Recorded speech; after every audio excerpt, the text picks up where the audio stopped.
I suppose I should find my symbols, but I don't. Oh, they're there. They're there. Ah! Give me just a second, guys. Sorry, I was just like, didn't realize I was gonna press the record button there, but I did. So, hey. Yeah, there we go. Hey, we're recording again. It's good. It's 5:28. My 2-week ban is ending or whatever. I don't need to listen to music. I'm okay with recording and put it on YouTube and stuff all the time. You know, I don't need to do that all the time. I can always pause the video when I want to play some music. I didn't even think about that. So we're going live today. We're putting videos back on YouTube today. Hi. Hello. I'm Sko. It's Wednesday, 5:40 in the morning at 5:28:25. That's May 28, 2025. It's 57 degrees outside. Got my door open. Gonna play some Starfield. I'm back on motherfucking YouTube. I caught a 2-week ban for 9 Inch Nails. What the fuck is that? You guys have 15 fucking 9 Inch Nails videos on YouTube. You can put 9 Inch Nails on YouTube, but I'm not allowed to, huh? Because you're just some corporate piece of shit cocksucker. And I'm not allowed to play 9 Inch Nails or whatever on my YouTube channel. Like it's not like I tried to publish a video where I tried to make money off 9 Inch Nails. I just accidentally streamed 9 Inch Nails. Just block me for that 2 minutes that I streamed 9 Inch Nails. You're stupid. You're bad at what you do, you piece of shit developers. You absolutely are. You're really bad at what you do. You and your lawyers can suck each other's dicks and all fucking die in a big fucking ocean of blood and boil in the blood, and then we piss in the water, and then we boil the fucking piss water blood that you used to be, and we piss on the ashes afterwards when it's smoked down to ashes and stuff. We piss on the executives' bone powder. We piss on the developers' bone powder. We piss on the nerds' piece of shit bone powder and all that shit. Fuck the fucking nerds. Fuck the fucking lawyers. Fuck the fucking DMCA. Stop fucking banning me for 9 Inch Nails. And what's the difference between me accidentally streaming 9 Inch Nails and you having a 9 Inch Nails video? I don't really see the fucking difference. You're fucking stupid. You pieces of shit have ruined the human race. You've ruined YouTube. You've ruined the internet. You're pieces of shit, and your DMCA laws can suck a dick. Yeah, fuck the piece of shit authority. Fuck the authority. So anyways, hey, we're going live on YouTube today. It's a good feeling. I'm going to be playing some Starfield, some FFXI, and EVE Online. The lawyers and the piece of shit fucking nerd fucking developers are going to suck each other's dick and try to make money and fuck children and sell child porn on their piece of shit websites and their fucking piece of shit platforms. And then they're going to try to sway elections with Dogecoin, suck each other's Republican ass, loser ass dicks, talk shit about women, be gay and totally in the closet and not realize it, and fucking pieces of shit, homophobic Republican cocksuckers who destroyed the internet, destroyed YouTube, and destroyed fucking music. You pieces of shit are all the same. You're blue meanies. You suck dick. You're ruining YouTube and music, and you are ruining the world. You suck dick. That's how I'm opening this video. Fuck YouTube, fuck the nerds, and fuck the DMCA, fuck the laws, fuck the people, fuck the judge, fuck the court, fuck the prosecution, fuck the bullshit, fuck the fucking bullshit. If I want to play a fucking 9 Inch Nails video, I'll play a 9 Inch Nails video. It's a free country. You fucking piece of shit nerd cocksuckers. Fuck you. So anyways, getting off the YouTube now. Sorry, getting off the big screen now. You think I'm kidding? No, I'm gonna go live with that and I'm gonna publish it. And it will be the first goddamn, like, whatever, you know, they will be the first 3.5 minutes of my video. Calling the nerds who supported the DMCA with all that stupid ass shit with music on YouTube and all the royalties and music fees. That's nerds ruining music. It's nerds ruining fucking social media platforms. It's nerds ruining fucking YouTube. It's nerds being pieces of shit, 50 dicks in their fucking mouths, piece of shit nerds ruining music. Not kidding. You can suck my dick with that DMCA. Here's your mouth, nerd, and your DMCA and your fucking lawyers. Here's my dick, you fucking piece of shit. DMCA, YouTube, lawyer, cocksucker, fucking pieces of shit. Ruining music, ruining YouTube, ruining social media, ruining videos, ruining everything. Piece of shit, greedy ass nerds. Here's your mouth. Here's my dick, you piece of shit nerds. Fuck you for fucking up music. Fuck you for fucking up YouTube. Fuck you for fucking up DMCA. And you can suck all 3 of those dicks. And on that note, we're going back. You know, we're gonna play some video games. Sorry guys, just raging at the piece of shit nerds that are slowly killing us all. Wish I was kidding. I'm sorry, I meant Elon. Sorry, the Elons of the world that are killing us all. You know, the billionaire cocksucker software oligarchs. All the billionaires of the world who make it so that we can't listen to music and shit. Goddamn worthless piece of shit cocksuckers. With friends like them, oh man, how many lashes would we give Elon? Is it 4 million? I believe it's 4 million lashes we would give Elon in public. I believe Elon deserves something like 4 million lashes in Times Square, and then run out of town on the rail. 4 million. Most people get 40. He needs 40 million lashes. Him and Trump, 40 million lashes in Times Square. If you live, you can walk. But we will give you 40 million lashes in Times Square. One for every 10 million Americans you fucked over, you piece of shit. You goddamn pieces of shit.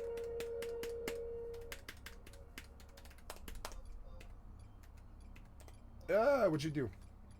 What are you doing? You're all over the place. Please fucking post this. You're so fucking piece of shit nerds from 2004 sucking so much dick. God damn it. Okay, so,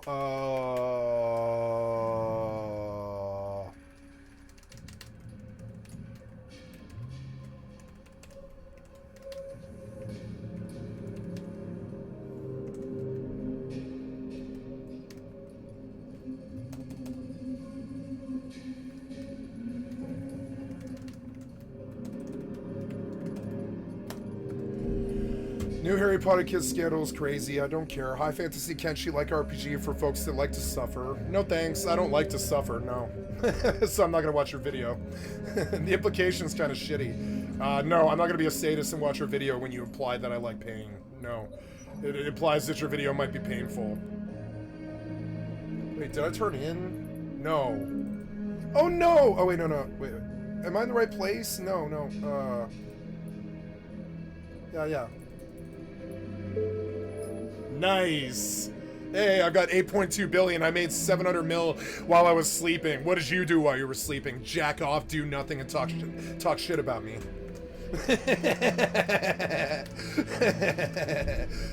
Anyways, so okay, we're gonna sell some stuff. Modified advanced drum beat. It might be good. I don't think so. Oh wait. Oh, you're poor. God damn it! I took all your money. Damn it. 712 over 4. I guess I could stuff like some, or well, I'll take the rest of your money. I guess. Yeah, I'll take all your money, vendor. All your money, vendor. All your money, vendor. On the table now. All your money. Yeah, I got shit. You want 15 guns? I got 15 guns. Who the fuck doesn't have 15 guns or whatever? Are you not buying miscellaneous? You're so bad at what you do. You're a vendor who doesn't buy shit. You're so stupid. So, I don't know. Where's the...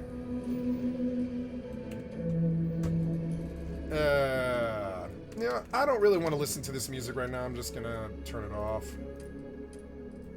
Hey, it's good to be back on YouTube. I'm gonna keep posting to YouTube. And I'm not going to ever stream to YouTube ever again because YouTube is a worthless piece of shit with too many DMCA laws and too clueless piece of shit nerds with low IQs who took over YouTube and fucked up the world. Wish I was kidding. Just like how they fucked up America, just like how they fuck children, just like how they roll with Trump and Vance and Bill Gates on the Lolita Express, you know? Pieces of shit nerds who fucked up the world. They just announced the new Hermione, Ron, and Harry Potter kids, and there's already a... Why? No, and no. First of all, why are they 6 years old? I mean, I guess, yeah, in Harry Potter 1, they kind of did exploit, like, 7-year-olds, basically, I would say. But, no, and no. Particularly because none of the three of them look like Harry Potter, Hermione Weasley, or, what's his name? Ron Weasley. Like none of these kids look like the characters that they're trying to portray. That's the main reason. But also, you went woke. You know what Bagon would say? You went woke. Hermione is not whatever color that is. It doesn't matter. I don't care that she's not white. That's not my issue here. Hermione is white. You guys call this like racist, but I'm just talking about that's the statistical fucking like the statistical truth. Hermione is a white girl. That's how she was written. You can paint her as as some other color, and I don't care that you do, but you understand that we trip up really bad when we see it. When we see it, we're like, that's not Hermione. Hermione's white.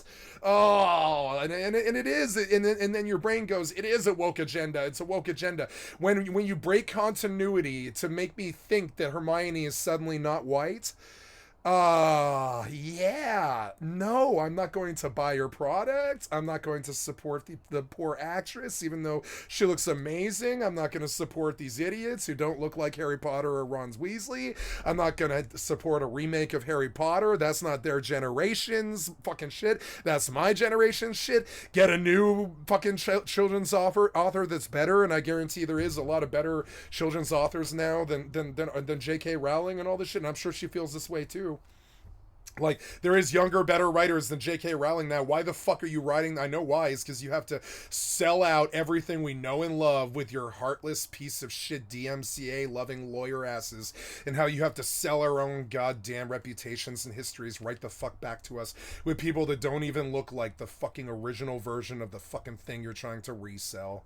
You worthless piece of shit, cocksucker fucking nerds. I hope you lose your houses and your jobs. How dare you take a shot at Harry Potter like this? And I don't care that she's not white. I'm saying Hermione is white. What do you think when white girl? When you think white girl, do you think this girl? No, you don't. You think of Barbie, Hermione, and I don't know, like Legally Blonde and Miss Congeniality. All white girls. If Miss Congeniality suddenly was black, would you watch Miss Congeniality 11? No, you wouldn't. Just like I'm not going to watch Harry Potter 11. I'm not going to do that. And I don't care if it's like, I don't care that she's not white or whatever. I don't care about that. I'm saying Hermione's not white. You broke the goddamn continuity so you could push some kind of goddamn woke agenda. And I'm harder left. I'm harder left. I'll turn left harder than Hassan. You know what I'm saying? I can turn left faster than Hassan. Like, trust me, like, I support the girl not being white. But it still breaks the goddamn continuity to the point where I'm not going to watch your marvelized and shitificated Harry Potter the day you announce it. I'm telling you, I would rather fucking die. I will die first. You understand? I will die first before I watch your homogenized piece of shit Harry Potter clone from 15 years past the fact.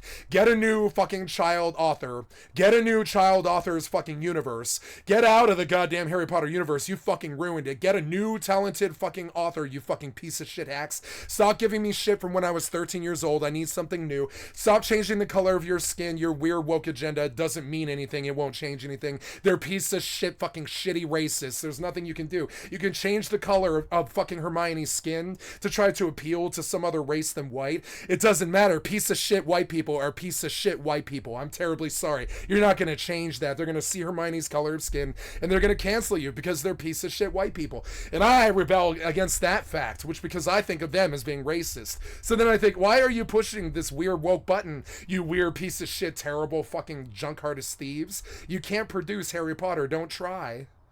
You don't have the skill. Somebody from 20 years ago could have done it. You're from a piece of shit tablet rot generation. You can't do Harry Potter. Don't try. And understand, if you mangle Harry Potter, you'll never make $1 in your fucking business ever again. And that's what you're doing. You can suck a dick, you weird pieces of shit. And this has nothing to do with woke. It's you mangling Harry Potter. Just like you mangle Star Wars. Just like you mangle Marvel. Just like you would shitify everything that you touch. Your entire, like 3 generations are king shitters. Everything that you touch turns to shit. Consult goddamn Harry Potter. What's the one that I bought that I can't fucking like Hogwarts? Consult Hogwarts if you don't believe me. I couldn't play that fucking game. It was so goddamn bad. The combat was bad. Graphics and music were great, and the subject content was great. But the gameplay was goddamn fucking horrible. And you mangled Harry Potter with it. Consult Hogwarts if you don't believe me. I don't want a sequel for that fucking game because you marvelized and enshitificated everything that I loved when I was a child. You worthless pieces of shit. Remember Star Wars before the piece of shit, feckless idiot nerds got their hands on it and raped it to death? Yes, I do. Remember Indiana Jones before idiot-ass piece of shit nerds like Todd Howard fucking ruined it? Like Jesus fucking Christ. Remember Fallout before piece of shit nerds like Todd Howard fucking ruined it? Yes, I do. I remember those things. These kids, they think that they're gonna drag my childhood and make it their childhood. No, just write your own Harry Potter novels, you worthless pieces of shit. Stop writing my childhood novels. Make your own. Make your own. Like, this shit, like, I swear to God, those books came out when I was 7 years old. I didn't even pick up on them until I was like 15 years old or something like that. But yeah, I read the whole fucking series like 3 times. I love those books. You are mangling them because you are talentless fucking hacks trying to marvelize and shitificate fucking Harry Potter. And she sold out to you because you probably stepped with $1 billion. I don't care how much billions of dollars you have from DMCAs after having sex with children. You weird, shitty Hollywood and shitification Marvel cocksuckers. I'm not gonna buy your shitified Harry Potter. I'm not gonna do it. I'm not gonna do it, you fucking piece of shit junk artist thieves. I'm not gonna do it. I'm not gonna buy your shitty Bethesda fucking Indiana Jones. I'm not gonna buy your fucking shitty Disney Star Wars. I'm not gonna buy your shitty and shitified fucking Harry Potter from 17 years ago because I watched it 17 years ago. You understand why I won't buy this, right? It's like you rolled out Popeye from 1943 like you tried to do when I was a child. And we're like, nah, bitch, that's from 70 years ago. Why are you dragging out some dinosaur from 70 fucking years ago? That's how old, like Harry Potter is like 50 years old. Why are you dragging this shit from my childhood out when I'm 50 years old to resell to the fucking kids? You guys can't write your own childhood novels? You suck too much dick and you don't have enough fucking talent? You can't write not childhood novels, but childhood fucking, you know, like what is that called? Child novels? You got your generations can't write child novels because you just steal with Marvel all the time with your shitified worthless lives. So you can't write a new Harry Potter, so you just steal hers and offer her $1 billion. I would take the $1 billion too, because honestly, I'll be dead after I see what you do to Harry Potter. She'll be dead by the time you get done raping Harry Potter's legacy to fucking death. She doesn't care, so she took your fucking money. That's what I would do too. You're worthless pieces of shit. You fucked up Marvel. You're fucking up Harry Potter. You fucked up Disney. You fucked up Star Wars. You're talentless hacks. Yeah, don't roll out this fucking weird girl that doesn't look like Hermione. It just reminds me that you're shitifying Harry Potter. It has nothing to do with the color of her fucking skin. I love this girl. I've never met her. I don't know her. I'm not trying to talk shit about her. I'm saying she doesn't look like Hermione. I don't need you to remake Hermione. This shouldn't have been an issue. Make your own Harry Potter. Stop raping my childhood, you weird fucking graveyard robbers. You're like great. You like literally like we're headed towards our graves. I'm like 50 years old here, and you're robbing my childhood graveyard. You weird crypt keeper, Donald Trump, Joe Biden, dinosaur, fucking shitified, marvelized, cock-sucking shitification, fucking like in grifters. Yeah, fucking grifters. It's the shitification of the grifters. You think you're gonna sell Harry Potter back to me when they look like this?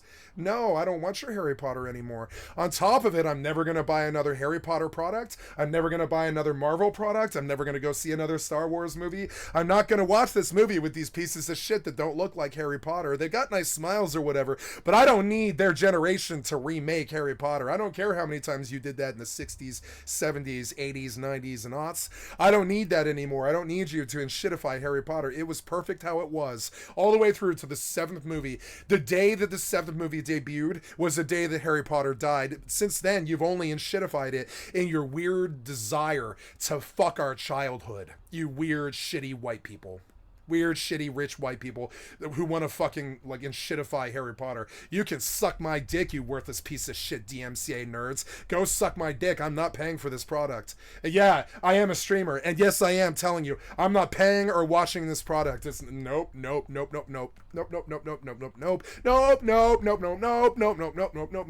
Fuck the right wing. Fuck the Republicans. Fuck Donald Trump. Fuck all that bullshit that they're talking about fucking woke. That's not what we're talking about. We're talking about the shitification of Harry Potter and Hollywood by greedy white people who are gonna fuck the fucking corpses of these fucking premises into the fucking ground like Donald Trump. Piece of shit white people.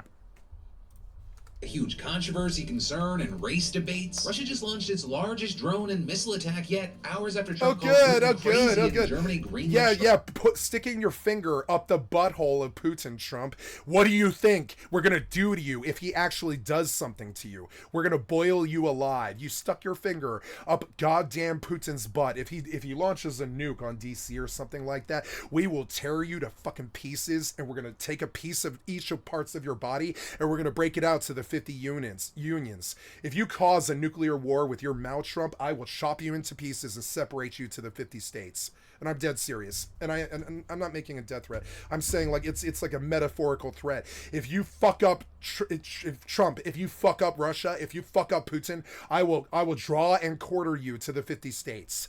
Stop sticking your finger up the butthole of this nuclear-armed retard. Stop doing it, you worthless piece of shit right-wing Republican cocksucker. Stop doing it.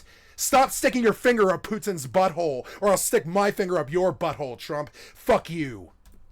Strikes inside Russia. Trump's now taking his war on Harvard to new heights. Oh, good. Trump's taking his war on education to new heights. Maybe we should kill all the piece of shit marvelization and shitification and grifters who are fucking killing the world. Maybe we should just kill them, maybe. I'm kidding. But I mean, like, really, how many premises are you gonna fuck up, Trump, in a single day? How we made you leader is beyond me, and I don't feel any different about Joe Biden either. Get these fucking worthless piece of shit deadlocked, dead slot fucking piece of shit fucking do nothing presidents the fuck out of here. Stop talking shit about goddamn other countries that you don't even control, you worthless right-wing cocksucker. French president really just gets slapped up by his wife in a car. It's worth a yeah, I'd slap you too, bitch. Liverpool victory parade injuring nearly 50 and igniting a firestorm over motive, race, and misinformation. We're talking about all that and much more on today's brand new Philip DeFranco show. You daily dive into the news, starting. How is it brand new? Yeah. With this. New Harry Potter cast just got announced, and immediately we're seeing controversy. You want to know why it's on Max? Yeah. That was a good hit. You want to know why it's on Max? There's no one. You want to know why it's on Max? It's because Hollywood won't touch it. They know it's the death of Hollywood. Max can kill themselves if they want. But Hollywood won't. Hollywood won't touch this. They're like, nah, it's too hacky, too junkardy, too fucking, like, gauche, too bullshit, too greedy, too shitty. We love Harry Potter. We don't want pieces of shit like you getting your hands on it. You know, Hollywood. You already had your chance at Harry Potter. You did well. Now you don't get any more. You don't get any more shows on Max. You don't get any more Harry Potter. You don't get to rape Harry Potter's corpse into the fucking sunset or whatever it is you intend on doing here, piece of shit nerds. You can't have Harry Potter. I won't let you.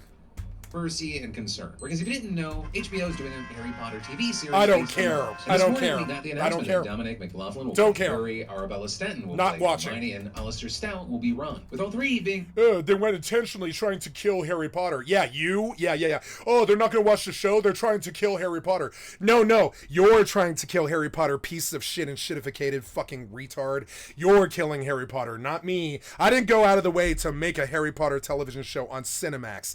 You did that. You did that. You're killing Harry Potter. I'm killing you by not going to watch this. I'm killing you, not Harry Potter. I will kill Cinemax before I will watch this. You understand? I'm not watching this. Pretty fresh faces to the industry, and just immediately you had people kind of feeling a bit of excitement and nerves for these kids, because these roles, they're expected to be huge life-changing opportunities. I mean, over 30,000 actors auditioned for them, but immediately most of the public responses have been things like, these poor kids are about to need therapy for the rest of their lives. Yep. And I don't intend on watching the show, but let these kids be free of any hate and harassment. They don't need any of it, and I hope they are protected from the evil side of the internet. Right? They are. Because in addition to everything we've seen with child actors in general, when it comes to a franchise as big as Harry Potter, there's going to be a huge I don't care. I'm not supporting it. I'm going to boycott the enshittification of television. I don't care. I'm going to boycott the enshittification of television. I don't care what you do. I'm not buying the product. You understand? I will not buy these shitty fucking, like, rehashes of my childhood from you. You understand? Boycott, bitch. None. I'm not doing this. Not once. I'm not doing this with you. I saw what you did to Batman. You raped poor Batman's corpse. Like, full-blown, you raped, like, Batman's corpse. That movie from 2020 or whatever, you raped Batman's corpse. I will not ever watch another Batman product ever again. We're gonna boycott the enshittification of media. And no, I'm not gonna give you a goddamn dollar. Not a single cent. We're getting rid of the pennies. That's good, because I'm not giving you one. You know, we're getting rid of the pennies, right? That's good, because you're not getting any from me. I'm not ever supporting you if you ever talk about Harry Potter ever again. Let it die. Make new shit. We all know that you're talentless hacks who can't come up with a new premise or a new fucking character. We know that you enshittified and rode your way in on your fucking AI or whatever, and you thought the AI was just going to do your fucking job about making art. No, AI is not going to make good art. No, even AI can't save you, piece of shit nerd. You intend on destroying everything. I mean mean this to like all of them. They intend on destroying everything we know and love. They're destroying video games. They're destroying television. They're destroying media. They're destroying movies. They're destroying Harry Potter. How long till we actually stop them from doing this? It's the same thing as Donald Trump. They're destroying America. They're destroying white people. They're destroying America's reputation. How long till we do something about it? Like, these worthless pieces of shit, they're fucking shit up really bad. Like, Daniel Radcliffe reflects on the pitfalls of being a child star. The difficulty is trying to work out who you are. And the spotlight was trying to work out who you are while constantly coming up against a perception Am I Harry Potter? that everybody else already has. Yeah, So yeah. I'm not Harry Potter. I'm Daniel Radcliffe. You're driving me crazy. What's wrong with you? Stop calling me Harry. I'm motherfucking Daniel. I'm Daniel. It's an actor. I have some sympathy for this. You know, like he was a badass. He put up with a lot of shit in his goddamn life. You know, he was a badass. Like Luke Skywalker, like Mark Hamill. He put up with a lot of shit in his fucking life. On top of it, you're in shitifying his legacy, you worthless piece of shit nerds. I will actively not pay you and be very proud and talk about it on stream. I'm not going to pay you for this, you worthless, feckless piece of shit, like reputation robbing, like, you know, like crypt keeper, like grave robbing, like in shitifying, like, you know, pieces of shit. And I'm sorry, but that's what you are. The movie's coming to an end contributed to him abusing it. If you think that anybody my age is going to support this product after knowing what it did to the original Harry Potter cast, you're fucking stupid. Alcohol. But with all this, you definitely have people especially worried for the girl playing Hermione. Or with some saying, I hope the actress who plays Hermione never experiences what Emma Watson had to go through. Because Emma Watson has dealt with just a truckload of bullshit, including things like on her 18th birthday, you had paparazzi lying down on the pavement outside of her party to take upskirt photos. And that's in addition to things like photos of her doing a wardrobe fitting were stolen in a hack, and she had to deal with people threatening to leak upskirt photos? images of her. And sometimes people forget this, but when deepfake porn was like first starting to become a thing, she was one of the most impacted celebrities. Though there, it's really just... Man, I wonder if I can just go on eBay and then take a picture of, like, you know, some girl's panties, like, you know, an upskirt shot, right? And just go on eBay and be like, I have Hermione's upskirt. And just sell it for, like, you know, 100 grand or something like that. And who cares whoever buys? I don't care about whoever buys it. I don't care about that person. Whoever buys it is an idiot. And I wonder if I can make a living. See, I'm a really nasty person. Everybody else is like, how can I use AI to try to take over the world? I'm thinking about, how can I steal a random shot off the internet and use it to try and steal from people who want to see upskirts of Hermione's panties? And how much money could I get? 100,000 a fucking photo or something like that?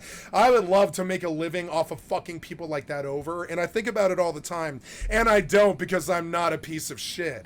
You know, I think about it all the time. I'm like, man, I see all these opportunities where I could just go on eBay or something like that and be like, I've got Hermione's upskirt shot. And all it really is some AI generated upskirt shot, or like a pair of panties from, like, you know, like an anime or something like that. And they get the photo, the little NFT photo that they can see. It's like all the rigmarole trying to lie to them. You dummy up some NFT photo. It's like, yeah, I've got an NFT of Hermione's upskirt.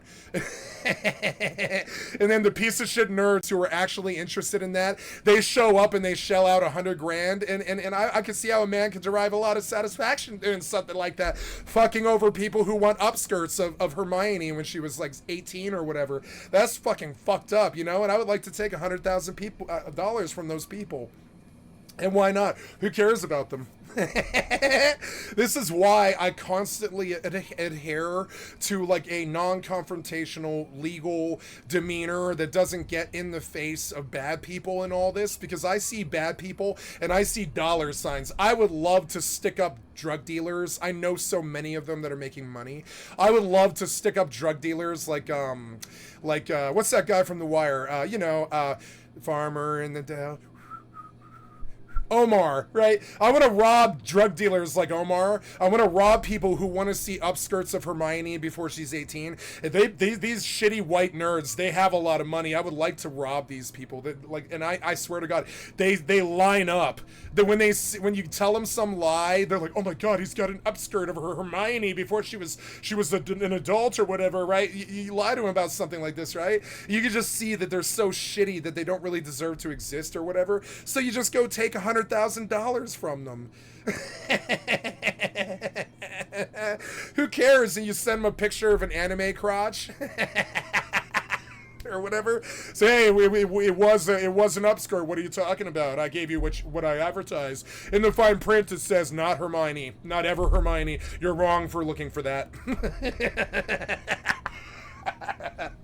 This is a cartoon. I had the AI cartoon do an upskirt of your mom. And in the fine print at the bottom of the eBay ad, right? I was looking into funny eBay scams yesterday, right? And at the fine print at the bottom of the ad, it's like absolutely not Hermione's crotch. Absolutely an AI generation of your mom's crotch. Fuck you, nerd. I got you for $100,000. You're dumb. And that's what I would put in the small print, right? And that's what I would do. I would rob nerds who want to see Hermione's crotch before she was 18. Wouldn't that be fun? Wouldn't that be fun? It would be fun. Who cares about their money? They're worthless piece of shit chomos. Who cares about their fucking money? And I don't care if it's really rude to them. I don't care. You have all these shows like To Catch a Predator. I want a show like To Rob a Predator. To Rob a Predator. You've heard it first on Skycatlive, bitch. It's going on YouTube. To Rob a Predator. Why aren't you robbing the predator? Who cares? I mean, I care about catching them, yeah. But I mean, like, I also want to rob them so they don't have any money, so they don't buy things like the upskirts to Hermione's crotch before she's 18. It's disgusting. It's just fucking disgusting. It's the technology that's changed. If you hop on Twitter right now and you search for most of the images... Upskirts at the Academy show. What the fuck happened to humanity, man? I hear things like this, and I'm just like, well, yeah, I guess we're all dead. I guess we died. We're dead and we don't know it. Thou shalt not fall. Cry, little sister, humanity has fall. Cry, little sister, thou shalt not fall. And we fell. We fell. The upskirts prove that we fell. You're fucking shitty and sick and weird. You hung out on Reddit and 4chan and weird sex sites way too much. You're obsessed with the crotch of a childhood star. You're disgusting. And I would like to take $100,000 from you and use it to support my family. To rob a predator, you know? To rob a predator. You heard it here first. I don't know why the concept didn't go out yet. I love to get famous on YouTube for robbing predators. Who cares about their goddamn feelings? I don't. Not at all. You try to take upskirt shots with paparazzi of Hermione at the Academy Awards? You understand how sick that sounds? I mean, do you guys listen to yourselves? I would like to rob you, and I don't think anybody would shed a tear, you know? Fucking weird, shitty nerds on the internet. Probably white. That you're going to find are AI sexual images, right? So people saying that the amount of hypersexualization that Emma's experienced... No, I don't think race plays here. I think it's all men. I think all men are dogs. It's actually a gender thing. It's not a race thing. I'm not being racist here. It's not white. It's male. They're all males. They might not be white, but they're all males. Shitty men. Shitty men that you don't want around your kids. Shitty men. That's the stereotype we're looking for here. It's not race. It's not just white people. You know it isn't. It's men. Shitty men. Men with sexual proclivities I can't even possibly comprehend, really. Just weird and shitty men. The result of a role that she started playing as a child, it's just fucking insane. And then in addition to all that, you have people worried about this new Hermione because there's already been speculation about her race. And this might remind you of backlash from around 10 years ago when it was announced that a black actress was playing Hermione in the stage adaptation of The Cursed Child. Which I don't care about. In theater, it's fine. In a movie, it's different. Because then you're just rewriting the race. They call that a retcon. You're like retconning the race of somebody, which is just insane. Why? Like, why? Because you don't like white people or something? It's weird. Do you have a problem, you weird racists? Do you have a problem with Hermione being white? You know, it's like to flip the logic on you. Do you have a problem with Hermione being white? I think you do. So, because you're trying to rewrite her race. And I'm sorry, but that's where my mind goes. I think, well, you got an issue with white girls? Idiot backlash, though. You had J.K. Rowling defending... Who doesn't like white girls? They make movies about them. We love white girls. Who doesn't love white women? Come on. You know, so why retcon the race of one of one of the three most famous white women in history, right? Who's the most famous three white women in history? It's going to be Margaret Thatcher, Hillary Clinton, and Hermione. What's the end of her? Hermione Granger. And Hermione Granger isn't even real. Like that joke that he made about, Rocky Balboa being a statue in fucking Boston or whatever, wherever he's from. I don't even remember the movie very well. He's not. That was Cat Williams. He's like, that motherfucker is not even real. You want to if you're gonna rewrite the race of somebody, I suppose Hermione should be the one. If you really want to retcon that race for some fucking reason, I really don't get why. You think if you're gonna rewrite the race of Hermione to black, that it's gonna like score some fucking swish for all black women? I don't think so. I guess Hermione suddenly becoming black is a score for black women, but I don't know why you want it. I don't know why that needs to happen. I don't go back to like Upin from like the 90s and rewrite Brandy and Monica or whatever to look like Britney Spears. Why are you going back and changing Hermione Granger to be black? It does sort of the retcon. It breaks the unspoken rules of Hollywood writing, which is don't retcon races. It really does throw the audience for a fucking loop. I don't care if it's a terribly like hot topic or whatever. Excuse me. I don't care if it's a hot topic. You still don't rewrite the race of somebody who's been successful for 50 years as a white girl. It just doesn't make sense. You got to wonder at the motives. You got to wonder at the audience rebelling. I mean, why? What's your motive here? Can't you just write Hermione white like she was written? She's from Britain. Isn't there a lot of white girls in Britain? I mean, that kind of makes sense. I'm just saying. Whatever. Cool. What's a good black female star, right? Catwoman. Eartha Kitt. You rewrote her as Michelle Pfeiffer. But if you recall, Catwoman always had kind of like a non-racial presence. We never really did know what the race of Catwoman was, I don't think it was really talked about. I think she was originally written as a white girl. But I don't think Bob Kane or all the people who own the Batman IPs and stuff, I don't think they cared what the race of Catwoman was. So they rewrote the race of Catwoman. That's okay.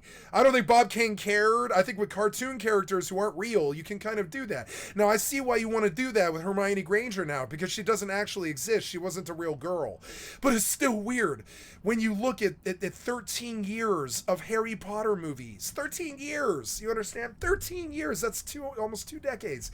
2 decades of goddamn Harry Potter movies. She wasn't a black girl. The casting and saying, canon, brown eyes, frizzy hair, and very clever. White skin was never specified. Rowling loves black Hermione. And even though... Okay, so okay, Rowling's cool with it, then go. I'm still not watching some crappy Cinemax knockoff.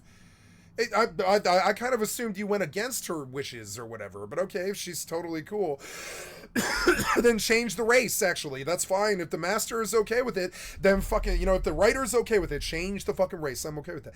I'm still not watching a crappy Cinemax Harry Potter knockoff with kids who don't even really look like Harry Potter. I'm still not doing that. It's not just the fucking race of Hermione. It's that you're in-shitifying Harry Potter.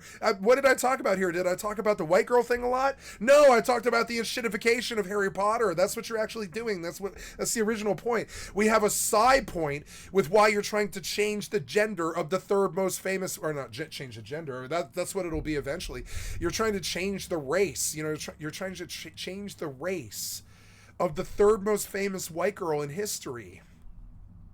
It goes Margaret Thatcher, Hillary Clinton, Hermione Granger. I'm fairly certain. Who else is more famous than that? Jackie O? I don't know. No. Hermione Granger is more famous than Jackie O. I think Hermione Granger is more famous than Hillary Clinton. I think she's even in the top 2, not even in the top 3. So, it's just weird. Okay, rewrite her. That's fine. Go ahead and rewrite her. I'm still not watching a Skinamax Harry Potter. Are you aware of what... You understand what I think when I see this? Skinamax is making Harry Potter. What are you going to do? do? You gonna sexualize those children? I think you probably are. On the photo that we have. Skinamax is doing Harry Potter. You remember what we used to call you for 20 years? Skinamax, right? The shitification of Harry Potter as Skinamax's hands. I don't want to Skinamax Harry Potter. You can quote me, bitch. Hot, no. I don't care what the color of her skin is. I don't care what the color of her skin is, right? I don't care what I mean, I do care that you retcon, but I don't care what the color of her skin is. I am still hell-bent, dying on that hill.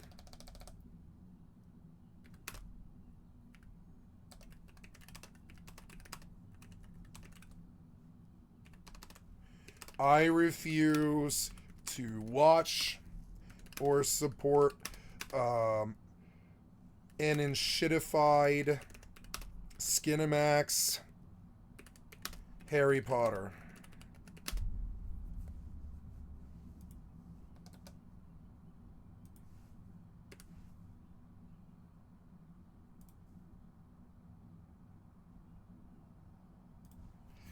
I don't care what no. I don't care what the color of her skin is. I am still hell-bent, dying on the hill of. I refuse to watch or support an enshittified Skinamax Harry Potter.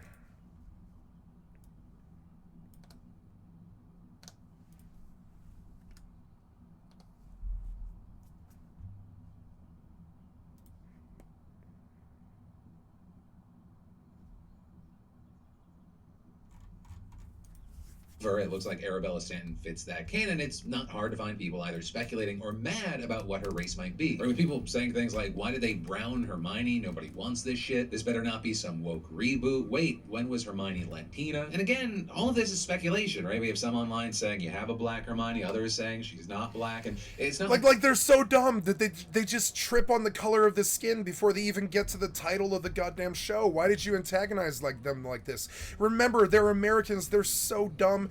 20% of them are illiterate. They did not read Harry Potter. They can't. Of course they trip up on the color of the skin in the first 3 seconds. You're so dumb. That's the focus of most of their goddamn fucking life, is what the color of somebody's skin is. I swear to God, and like 20% of us are fucking illiterate too. So they didn't even originally read the Harry Potter in the first fucking place. They don't care what the goddamn color of the skin is. They just trip about how they saw Hermione being white for 20 years. Now they see something else. And you would too. I mean, I don't understand how you didn't trip too. It's weird. It's cringe. It's fucking cringe. And I'm not saying it's bad. I'm saying it's cringe because it really does break the goddamn continuity fucking like what do they call that? Uncanny Valley. It's Uncanny Valley. It breaks the Uncanny Valley. When you see the goddamn black Hermione, it breaks your Uncanny Valley brain. That's exactly how you should look at it, you piece of shit Marvelized and shitification tools. It breaks my fucking brain when you fucking like break the Uncanny Valley that is my brain or whatever, and I see a black Hermione. I'm like, what weird fresh hell is this? And am I on some weird bizarro fucking universe in the internet on the internet and the dregs of Reddit or something like this? What fresh hell is this? I'm seeing a black Hermione. That's okay if Hermione's black, but I mean, she wasn't written black. Are you trying to rewrite history? What's your goal here? It's fucking weird. It's an Uncanny Valley thing, and you do trip. You fucking trip. You're like, you know? Those are the noises your brains make. Your brain makes when you see black Hermione. You're like, what? Your brain's like, what? Literally, that's the sound that your brain makes when you see black Hermione. It's not because she's black. It's just because it's like you know, you have a black, well, let's call it, you have a black cat all of your life. 17 years, you have a black cat. You wake up in the morning, you go in the living room, there's a white cat chilling there. You're like, who killed my cat? Where's my cat? What's this strange cat doing here? What happened here? Who killed the cat? Who killed the cat? That's what I'm saying about your black Hermione. What happened? I suddenly have a 17-year-old black cat. I've had a white cat for 17 years. What happened? It doesn't have anything to do with racism. That's just the differentiating, like, quantifiable, like, you know, delegate, you know, delineation. It's not some racism thing. It's just the color of the person or the cat. I mean, I guess it is kind of a racist thing that we have to make the differentiation. It's just a cat, right? But I mean, if it's the a cat that's been white for 17 years and you wake up in the morning and it's suddenly black, you go looking for the weird people who like painted the cat black. You don't like accept that you suddenly got a white cat, or like a black cat. You go looking for the people with the dye who dyed your black cat, your cat black. That's what your brain thinks. That's how hard this is when we see it. You can't get over the continuity thing when there's race. When race is involved, you can't get past it. It's cringe. It's cringe when you try to rewrite the race. There's enough white girls on the fucking planet to employ actresses who depict fucking Hermione Granger for the rest of eternity. There is enough white girls on the planet. You don't need to change the race. There's not what do you call it? There's not an embargo on white girls. I'm terribly sorry. There's plenty of white girls on the fucking planet. We love white girls. I like to fuck them. Whatever. I like white girls. Whatever. I like white girls. And so I'm kind of sad when I see you change it. I'm like, well, but I had a white cat all of my life. Then suddenly I woke up some morning and I've got a black cat. That's what your brain does when you see Black Hermione. Black Hermione is a fucking weird, cringe thing. We should do college studies about it. Shut the fuck up, you fucking noob. Shut the fuck up, Todd Howard. Shut the fuck up. For real, shut the fuck up with your idiot-ass NPCs. Shut the fuck up. You enshittification. You personification of the enshittification of video games. Shut the fuck up with those fucking NPCs. Shut the fuck up. Like the casting announcement came with her 23andMe result. And so with all that, looking at the coverage, you had outlets like Forbes saying, not that anyone should speculate on people's race, but this is the modern internet, and unfortunately, Arabella Stanton is instantly being put under a microscope for... Shut the fuck up! Shut the fuck up! Going on a little louder. Shut the fuck up. Shut the fuck up. Shut the fuck up. That's what I think, fucking Bethesda. When your fucking idiot NPCs prattle on, write the AI where it gives you an intro thing as you walk by. It gives you one, right? Then write the AI to understand that it executed a greeting. It doesn't need to give one for another 20 minutes. 20 minutes! Something like that. Write the AI better. It's on you, Todd. It's on you, Toward. Looking mildly not white, maybe? With the matting, we already see speculation based on her name. Arabella might be Greek, Stanton is English. But again, this is why these kids are going to need to be protected from what is no doubt going to be an awful internet discourse. And that sentiment is something we have seen echoed by... Oh good, you're going to ruin some kids' lives again. Oh good. Do you think they're going to call her the W word? Do you think they're going to call her white? We're going to have to wait to see how this plays out. This... Don't call me white. Don't call me white. Represents everything I hate. This is largely adding... Just so fucking ordinary white. Don't call me white. Don't call me white. Don't call me white. Fire. There's already been controversy and discourse over the fact that the actor playing... Oh no. Snape in the TV reboot. Well, I mean, he died, right? So who cares what the color of his skin is? I really don't care what the color of Snape's skin is. It's just really weird when you have a Snape for 17 years, like a cat who's black, and you wake up in the morning and the cat is white, and you've got a black Snape. And it breaks the continuity. I don't care what you say about racism. I don't care what you say about fucking idiosyncrasies or all the fucking stereotypes of the fucking world. It's still, you went to bed at night, you had a white cat. You wake up in the morning, you got a black cat. It breaks your brain. You can't get around the fact that it breaks your brain. Stop trying to rewrite race with a retcon. Stop trying to do it. I really don't. You know what would bother me more? If Snape was originally written black, if you had tried to make him white, I would have fucking canceled you. And that's another thing that's kind of fucked up, right? If she had written Snape as an African British teacher in the wizard school, and then you tried to make him white, I would be so fucking mad. I would be so mad. I'd be like, no, that's a power black figure. You can't change it. What the fuck are you doing? That's a power black figure, right? So, but the same is true in reverse, and that's how you know it's not a racism thing. If Snape was white all of his life for 17 fucking years on the screen, and then you wake up one day and he's black, It's weird. It's weird. It would be the same in reverse, and that's how you know it's just bad writing. If it would be the same in reverse, it wouldn't be bad writing, but it is. It's bad writing. Retcons like this are bad writing, and it does throw the audience for a fucking loop. It makes them not want to support your product before they even go see it. It's stupid. Why did you insist on this? It doesn't need to happen. We don't have like a fucking what do they call that? We're not starving for white girls. There's plenty of white girl actresses who can play a traditionally white girl actress role. Or there's plenty of old white dudes who can play Snape. There's plenty of black dudes who can play I don't know, Darth Vader or I don't know, Django, like, or I don't know, I'm in dangerous waters here because I think I'm being racist by calling out famous black idols. But I mean, if the famous black idols suddenly woke up in the morning and were white, you would trip. I mean, you know. It is black. With that, while we wait. I trip. You know. This continues to play out. I don't expect Snape to look like a black man. I expect Snape to look like a goth man, a white goth man, because that's how she wrote him. He's a gothic teacher, a white man. Do you ever? I mean, I've met some black goths in my life. I've hung out and fucked a black girl, black goth. You know, I have, and like. You know, whatever, who cares? But she was also a black goth girl all of her life. If I woke up in the morning with her the next day and she was suddenly white, I'd be like, something's wrong here. Something's wrong here. This has nothing to do with, this has nothing to do with racism. It's just like the fact that you suddenly see, you had for all your life, you had for 17 years of your life, you've had a black cat. You wake up in the morning, you go looking for the whiteout because somebody whiteouted your cat. You know, it is a break in reality. In the meantime, I'd love to know your thoughts on the casting and the controversy. I don't care. The television channel is enough. I don't watch Skinamax as it is.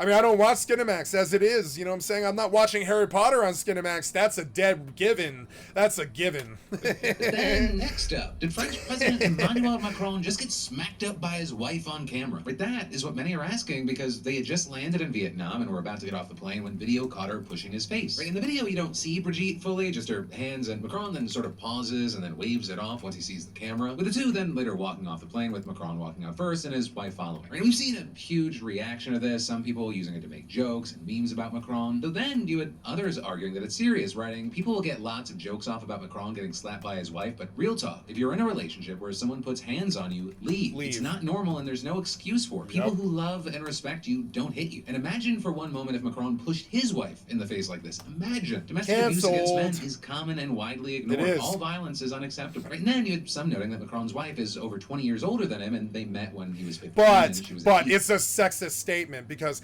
99% of domestic violence is enacted by men.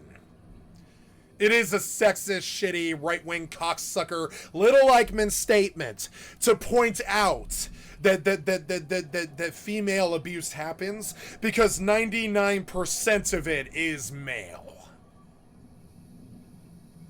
Or, I don't know, 97 something. So pointing it out is just another shitty Little Eichmann on fucking Reddit trying to talk shit about women. Pointing it out like that is sexist. Because 99% of the rape, 99% of the DV, 99% of the murder is goddamn men. Sorry. School, apparently. And it is anti-man to say that, because I'm against man. They rape people all the time. Rape the women that I made love to. Rape the women that I loved. Men who rose the rent to $2,000, $3,000. Men who are rewriting Harry Potter on Skinamax, and men who are looking at Hermione's upskirt at the Academy Awards. Men. Shitty men, you know? Going close there while she oversaw a theater workshop. And then later, you had them marrying when he was 29 and she was 54, and so you had some say. And if I say she's probably been abusing him like this and she groomed and preyed on him as a child when she was his teacher, then what? And with all this video has especially gone viral in more right-wing circles where it's being used then to further spread conspiracies and rumors that Brigitte is trans, or something that a number of people have spread for a long time, though notably there it's important to know she did previously file a complaint against two people who spread that claim on YouTube and she won money and damages. You then also in the situation she's like, no, I have a noting vagina. It was likewise going viral among far-right French accounts, and it was promoted by Russian state media, with them pointing to a Russian foreign ministry spokesperson who shared the footage and equated the push to a right hook. And this whole situation got so much attention. You get the right hook! To address the controversy, candy and right hooks. That it's essentially being blown out of proportion. Because candy and right hooks. Telling reporters that they were just bickering and joking around, which is something we often do, and adding, I'm surprised by it. It turns into some kind of global catastrophe where people are even coming up with theories to explain it. It's nonsense. And then also suggesting that this is just the latest case of people trying to take clips of him out of context to spread conspiracies. Right, and that because earlier this month, when he met with the German Chancellor and British Prime Minister, people saw a tissue on the table and started claiming that it was actually a bag of cocaine. Within his office, putting out a statement condemning the rumors and saying, when European unity becomes inconvenient, disinformation goes so far as to make a simple tissue look like drugs. This fake news is being spread by France's enemies both abroad and at home. We must remain vigilant against manipulation. Right, and then, because that cocaine rumor was at least partially traced to pro-Russian accounts, a source from Macron's office told CNN that those same accounts were simply ready to pounce on and spin narratives around this latest video of Macron and his wife. But with that, if we just focus on this latest video and situation, I really would love to know your thoughts. Because, I try to be open and willing to hear all possibilities with the situation, but I don't know, looking at that video, that seemed a little more aggressive than some playing around. Like maybe it was I'm a little tipsy playing around and accidentally went a little too aggressive. And even then, I'm not saying that's what actually happened. It's just to act like it's crazy to raise an eyebrow to this video is ludicrous. Especially because, yeah, I agree with the sentiment that if the roles were reversed and you saw Emmanuel Macron do that to Brigitte, there would be a wildly different reaction to it. But hey, that's a story, then a little bit of my opinion, and I'll pass the question off to you. What are your thoughts? But then, shifting gears from that, the UK is now scrambling for answers after a 53-year-old man drove his car through a crowd in Liverpool yesterday, injuring nearly 50 people. But with that, multiple sources have given conflicting numbers. So whatever the final number is, it feels miraculous that I only have to say injured, because currently it looks like no one was killed, and the 11 people remaining in the hospital are in stable condition. And while the police are still trying to work through the whys of this situation, here's what we know. Thousands of people were out in the streets to take part in Liverpool FC's Premier League victory parade. Yeah. At some point, an ambulance had to get through the crowd to treat someone, and a barrier was lifted to let them through. But then, the 53-year-old following the ambulance to get past... Oh, no.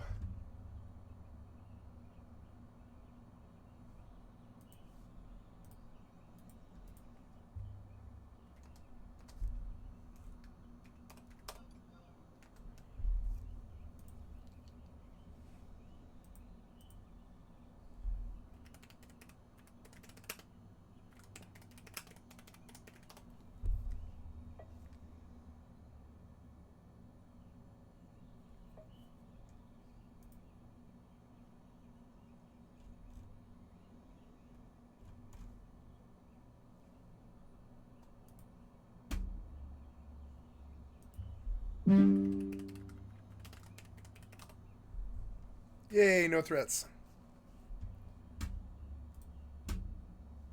Breaking news, a car slamming into a huge crowd at a parade as tens of thousands of people celebrated a soccer team's championship. So when I first came out here to the West Coast in the first couple of weeks, well, not first couple of weeks, but first couple of months, I took a job as a yellow taxi driver out here, and I'd never driven yellow cab before. I'd only ever driven Uber.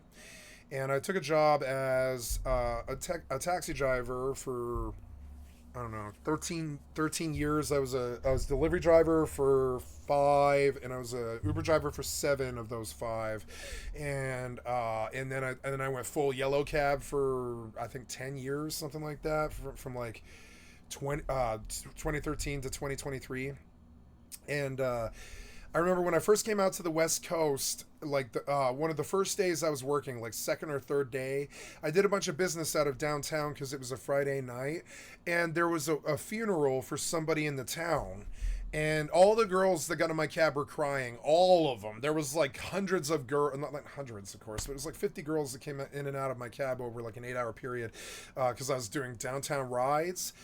And like all of them were crying, and I was like, what's wrong? I finally asked like the last girl, I'm like, what's wrong? And she's like, there's this guy named Dragon, and he was just chilling. He was the most successful, popular guy in town. He was the king of this town. And she was like, I knew him personally. He's a very good friend of mine, and he went to the college, and he was only 20 years old. And him and his friends were standing right down a block from here at the hot dog stand, and some drunk driver from the college, he went 120 miles an hour in a 35 and smacked into the goddamn corner and killed like 16 people, including Dragon. or I think it was like 5 people, something like that. And I was like, no shot, he just ran him over in the middle of the fucking day. And she was like, no, it was like 2:15 in the morning. They were getting hot dogs after the club got out. And I was like, oh my God, at like 2:15 in the morning, he got ran over at like 105 miles an hour. And she was like, yeah, he was standing. He didn't move. None of them moved. This car just came at 120 miles an hour and ran through like 14 people. And I was like, oh my God, that's the worst thing I've ever heard, you know? And so I don't know that guy Dragon. I never met him, you know, whatever. But I remember the story because it was one of the more horrible things that I've ever heard. Overseas. This video circulating online shows the moment a minivan plowed into the pedestrians. It's now part of the investigation in Liverpool, England. The moment a minivan plowed into the pedestrians.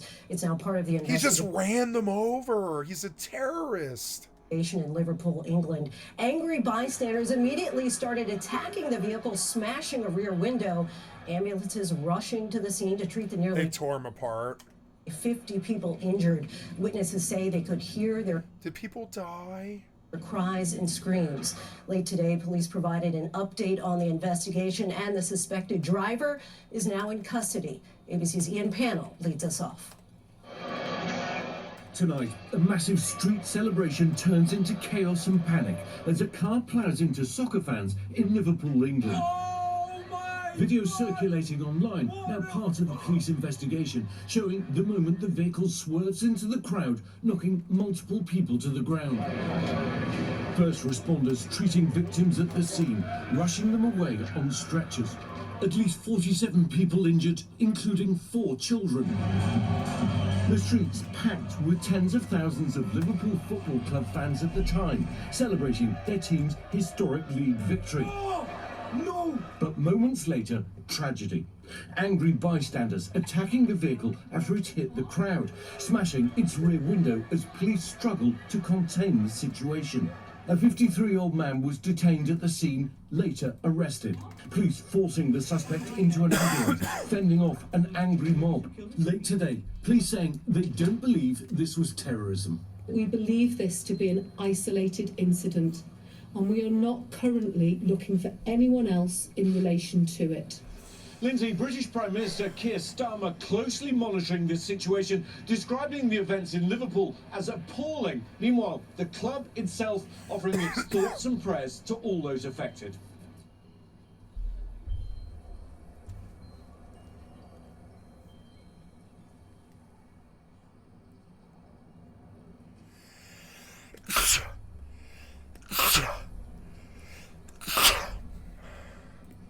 Excuse me. The roadblock before plowing through the crowd. Right, with this situation, there is footage that is very easy to find that I You can hear the polyps on his fucking his vocal cords just like me, cause he's been talking too much. I talk like this when I talk and my voice breaks. Can't show on YouTube because it's YouTube. But many are saying the footage makes it unclear whether it was an intentional attack or not. Or some saying it looks like the guy got into the crowd and people started hitting the car and then he drives off into the crowd and it's unclear if he got into there on accident, meant to be there or what. But whatever the case may be with that, first-hand accounts make it clear that it is a miracle that no one died. Right, one guy telling the BBC, I saw a gentleman on the bonnet and the rest was just chaos. With him then going on to add, my partner went under the wheel and the car went over her leg. And it could have been a whole hell of a lot worse for him as his baby stroller was thrown like 15 feet down the road. Now with that said, going back to the 53-year-old driver, he's facing a ton of charges right now, including attempted murder, dangerous driving offenses, and driving while unfit through drugs. Or with those last two seeming to be analogous to reckless driving and a DUI. Now with that, as part of the investigation, you have investigators scouring CCTV footage to track the driver's movements to try and get a better idea of what led up to this. They're also urging the public to not speculate about a motive, and they highlighted that they're not treating this as a terror attack, although officially an actual motive is yet to be revealed. So as we wait for more there, as you can imagine, you have a lot of people reacting to the news. Or you got the King of England saying it is truly devastating to see what should have been a joyous celebration for so many could end in such distressing circumstances, saying our prayers and deepest sympathy are with all those who have been affected. You also had Prime Minister Keir Starmer saying, scenes of joy turned to utter horror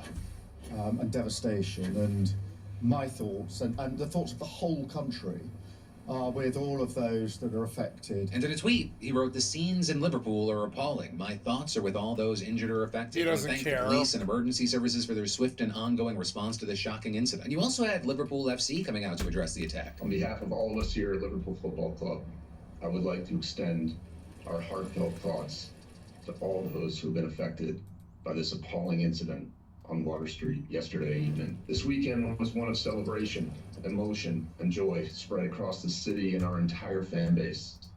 And it ended in unimaginable scenes of distress with this appalling incident. With CEO Billy Hogan then going on to thank first responders, and then he ended with, I would also like to thank our supporters who witnessed this event and helped each other where they could. We continue to work with the emergency services and the local authorities to support their ongoing investigation. And once again, we would ask if anyone has any further information about the incident, please contact Merseyside Police. Right, and then in addition to all that, we saw this situation being used to fuel a culture war in the UK. Right, like when this attack was first reported, you started seeing things quickly, like in before they inevitably claimed that there was no clear motive, with a meme clearly showing they think it was a Muslim man. With then another writing, "This is the worst attack in England. Liverpool was the car driver from a specific community." So that then led to others pushing back and saying, "Fucking hell, man, people have potentially died in Liverpool today, and the worst cunts in the world are absolutely licking their lips hoping the guy in the car is Muslim." What a fucking grim world we live in. Which then on the Fuck note of 'em. praise, once it was Fuck revealed their that right-wing it was actually piece a of white shit guy, it asses. appears that they moved Fuck the 'em. goalposts. Or with many of those same people saying they were outraged that the media highlighted that he was white, saying things like, "It's insane that the media are relentlessly spouting the fact that the Liverpool attacker is white within 1 hour. But when it's a Muslim attacker, police wait days. Britain is full of Islamic apologists." But for now, as we wait for more information, I will just end this with saying, I'm so glad that it appears that no one was killed in this tragedy. Because in looking at the footage, hearing the first-hand accounts, it feels shocking that there's not a death count here. And then I've got more news. Nobody died. Nobody died. That's good. I mean, at least we can recover. We can recover from this. In 10 years, it'll be a distant memory. It'll be a shitty memory, but in 10 years, it'll be a distant memory, like the Boston Marathon bomb or something, you know? Thank God nobody died. It makes me so happy. Nobody in Britain died today, or whatever. Well, not ever. People died in Britain today, but I mean, like, nobody died from a parade attack in Britain today. British people didn't die today. Yay! But first, how many times have you had something weird going on with your body and you thought, it'll probably go away, but then also you Google it and you convince yourself you have maybe 6 hours to live? Or maybe you actually try to get help, but the next available appointment, it's 6 months out, 2 cities over, and they only take your insurance if Mercury's in retrograde. Or maybe it's just been a basic experience of feeling like more like a number than a person when you're sharing your private information with your doctor. Because I think we've all been there, and that's why I love ZocDoc. For today's sponsor, ZocDoc is the easy, most sane way to find and book a doctor. I personally used it myself. I still use it. It's fast, it's free, and it makes you wonder why it ever had to be so hard. Because ZocDoc is a free app and website where you can search and compare high-quality in-network doctors and click to instantly book an appointment. Plus, they've got over 100,000 in-network doctors across every specialty: mental health, dental, primary care, urgent care, you name it. You can also search by location, availability, and insurance acceptance, so you'll know up front who takes your plan. And unlike the see in 6 months crowd, many ZocDoc docs have same-day or next-day openings. So y'all stop putting off those doctor's appointments and go to ZocDoc.com/Phil or scan the QR code to find and instantly book a top-rated doctor today. That's ZocDoc.com/Phil.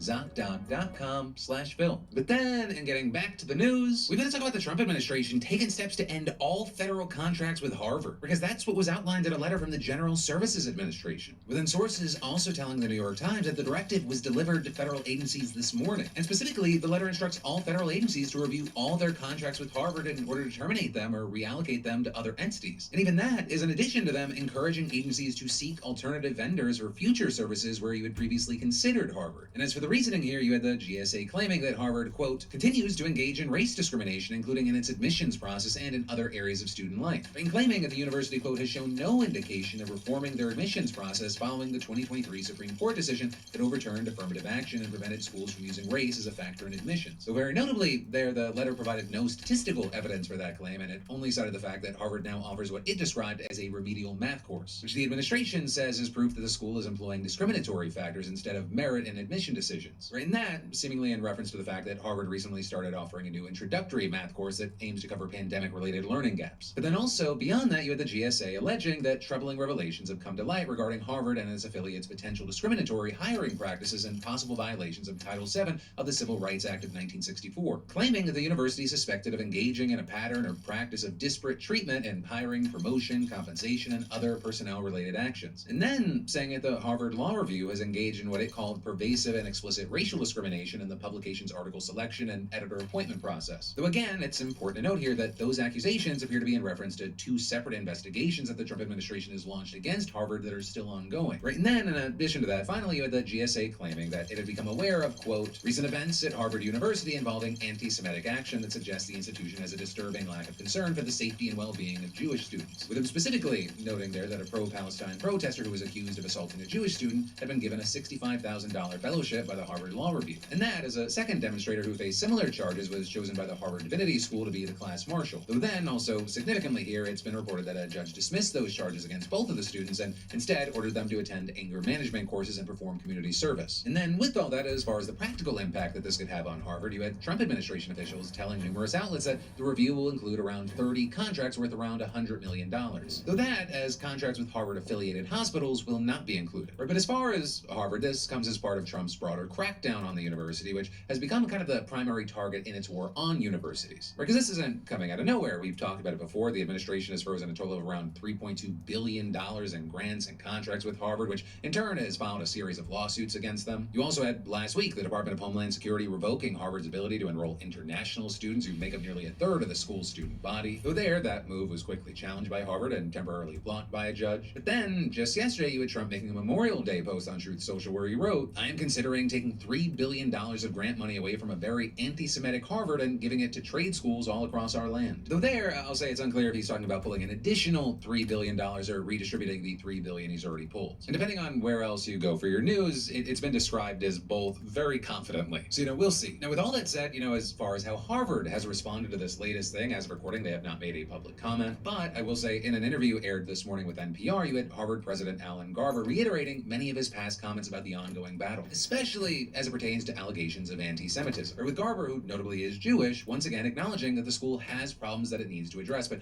arguing that he doesn't understand how the Trump administration's actions are actually going to combat anti-Semitism. What is perplexing is the measures that they have taken to address these that don't even hit the same people that they believe are causing problems. Why cut off research funding? Sure, it hurts Harvard, but it hurts the country because after all, the research funding, it's not a gift. It is work that they want done. They are paying to have that work conducted. Shutting off that work does not help the country, even as it punishes Harvard. And it is hard to see the link between that and, say, anti-Semitism. But ultimately, that's where we are right now on just Trump's continued war on Harvard. But then, next up from that, unfortunately, an end to the war in Ukraine, it just seems to be getting further and further away. But also, at the very least, Donald Trump appears to be maybe finally realizing that Vladimir Putin isn't actually his friend. Maybe. Because you see, between Friday and Sunday, Russia launched around 900 drones in Ukraine, killing at least 12 people. And you had Zelensky responding by saying there was no military sense to Russia's aerial attacks and that they were an obvious political choice to continue the war and destroy lives. With him then also notably calling out the U.S., writing on Telegram, the world may go on vacation, but the war continues despite weekends and weekdays. This cannot be ignored. America's silence and the silence of others in the world only encourages Putin. But then with that, you soon had Trump speaking to reporters, claiming that he wasn't happy with Putin and even saying he'd be considering new sanctions against Russia. He's killing a lot of people, and I don't know what the hell happened to Putin. I've known him a long time, always gotten along with him, but he's sending rockets into cities and killing people, and I don't like it at all. And then with that, he actually kept on criticizing Putin hours later, writing on social media that he has gone absolutely crazy and was shooting missiles and drones into Ukraine cities for no reason whatsoever. Though also, because he's Trump, he couldn't help also get in a shot at Zelensky as well as Joe Biden for good measure, saying Zelensky is doing his country no favors by talking the way he does. Everything out of his mouth causes problems. This is a war that would have never started if I were president. This is Zelensky's, Putin's, and Biden's war, war, not Trump's. So there's also the same war that on the campaign trail he said he'd end in 24 hours. But whatever the case may be, Trump's words obviously meant nothing to Putin, because Russia then launched its largest ever drone and missile attack of the war just a few hours later. In fact, they actually broke their record for the third time this month. And this also after Russia killed at least 209 civilians across Ukraine last month, which made it the deadliest month since September, with Russian forces now also seizing villages along the country's northeastern border to create a buffer zone there ordered by Putin. And notably, all this happening even as we've had the first face-to-face negotiations between Russia and Ukraine in nearly 3 years. Talks that have actually resulted in the largest prisoner swap since the invasion began. Though other than that, they've really yielded nothing. Right after a call with Trump last week, Putin said a memorandum could soon be drafted as a first step to working on a peace deal. Then, the Kremlin said yesterday that even this initial document, which is essentially an agreement to just keep talking, hadn't even been finalized by the Russian side, let alone sent to Ukraine. Plus, you also had Russia shooting down Trump's suggestion that the Vatican host future peace talks, with the Russian foreign minister saying it would be inelegant for the Catholic Church to mediate discussions between two principally Orthodox Christian countries. And so now you've got people like the new German Chancellor Friedrich Merz saying, after the last 3 weeks, no one can seriously accuse us of not having exhausted all available diplomatic means. If even an offer to meet at the Vatican does not get Putin's approval, then we must be prepared for this war to last longer than we all wish or can imagine. And notably, with that, you also had him saying that Germany, as well as the UK, France, and the US, are all lifting range restrictions on weapons delivered to Ukraine, saying Russia attacks civilian targets completely ruthlessly, bombing cities, kindergartens, hospitals, and old people's homes. Ukraine doesn't do that. This means that Ukraine can now defend itself, for example, by attacking military positions in Russia with very few exceptions. It didn't do that until recently. It can now do that. Now with that, I'll say, you may remember the US gave Ukraine permission to use long-range missiles against certain targets inside Russia way back in November, as did the UK and France. But Merz, he's suggesting that the number of eligible... You allow Zelensky, huh? You guys just allow him to fight the bully that's trying to kill him? You allow him to... targets has increased. And very importantly... I can't believe how the world has treated Zelensky. I don't stand with him, but I do sympathize with him. So he's signaling... The world has been shitheads to the Ukraine. I really feel this way. I'm sure my friend Pronic can relate. Absolutely massive shift from his predecessor. And that's a huge deal because Germany is the second biggest supplier of weapons to Ukraine after the US. And so now, with this announcement, there's speculation that it may soon be ready to supply Ukraine with its Taurus cruise missile system, which has an advanced navigation system and 310-mile range, allowing it to accurately strike far deeper inside Russia than other missiles currently in Ukraine's arsenal. And that's including those provided by the US. And so in response, of course, you had a Kremlin spokesperson describing the decision as dangerous and adding, if these decisions have indeed been made, they are completely at odds with our aspirations for a political settlement. You know, really, as I always say, words are words, actions are actions, and the actions seem to show that Russia is uninterested in a political settlement. But hey, for now, we're gonna have to wait to see how this plays out, and in the meantime, I'd love to know your thoughts. But that, my friends, is the end of your Tuesday evening, Wednesday morning dive into the news. But I can already tell there's a lot we're gonna have to talk about tomorrow, so I'll leave you how I always leave you. Thanks for watching. I froze. love your faces, and I'll see you right back here. Oh, I tomorrow. froze. Damn it. Not responding. Yeah, you froze, huh? Okay, well. No, just close this and reload Starfield.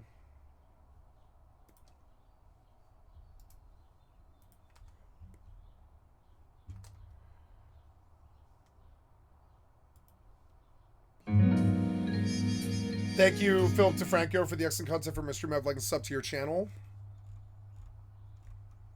They just announced the new Hermione, Ron, and Harry Potter kids, and there's already... Pause. Are you...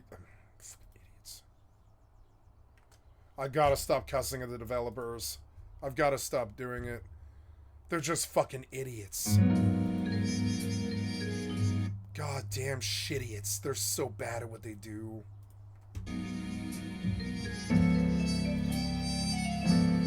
I gotta stop cussing at the developers. It's gotta stop today. I'm like... There's nothing I can do. It's just incompetence. It's incompetence. You can't do anything about incompetence. It's like yelling about the rain or old man yells at cloud. I've got to stop yelling about the fucking developers. I've got to stop doing it. Yeah, bad things like rain and developers happen, you know. What can you do?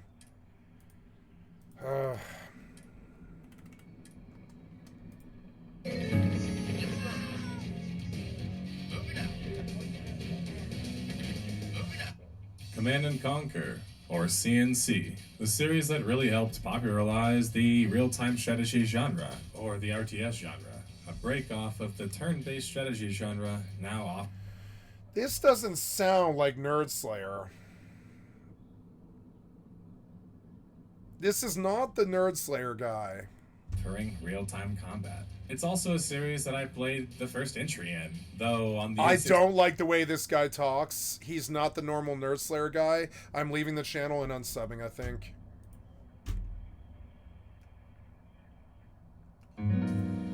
No, yeah, Nerd Slayer's starting to churn out slop, I think, and I mean, I'm gonna keep subbed, but I'm not going. I don't want you to recommend this channel anymore. Go back.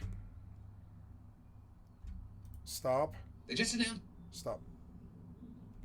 it's the new Hermione, Ron, Stop. and Harry Potter kids, and there's already... Stop! You're so fucking bad at what you do, developer. Jesus Christ. So there I am yelling at them again because they remind me every 5 seconds. They remind me how bad they are at their jobs all the time. 5 seconds. Can't get through 5 seconds without seeing it.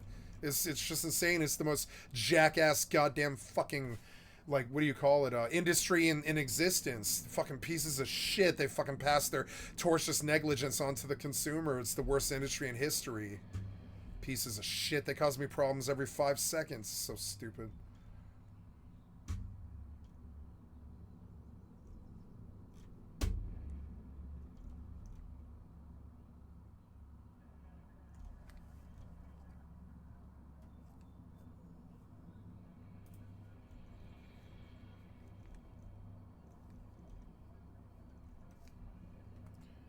Are you loading? Why do you tell me that you've loaded? You're so stupid. Just load.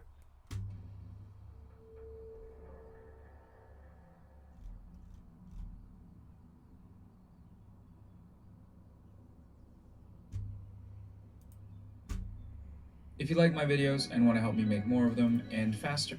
Thank you, Noah Sampson. I'd like to sub to your channel. This is the YouTubers who back to genocide. Consider joining my Patreon. Thanks. About a month ago, the 6 million subscriber YouTube channel H3H3 Productions released a video called Content Nuke Hassan Piker. In this video, the host, YouTuber Ethan Klein, alleges that the political streamer Hassan Piker is an extremist that supports terrorism and terrorist groups. And over time, I started to learn that my co-host, he really likes terrorists. Promotes anti-Semitism and is radicalizing his viewers to do the same. He accuses Hassan of being a rape denialist and goes on to accuse him of prolonging what he calls the Israel-Palestine conflict. But they plan all that. This conflict. But you've fallen for this. You've like fallen for their like industry hoodoo. These guys built a relationship together. They call each other on the fucking phone, I guarantee it, and signal each other and shit. And they plan all this, and they've got a back and forth like ping pong, and they know that it's a joke when fucking Ethan calls like Hassan, like, you know, a terrorist, or says he likes terrorists and stuff. At least that's how it started. For like 4 years they were like friends, and this went back and forth, and it's all just something.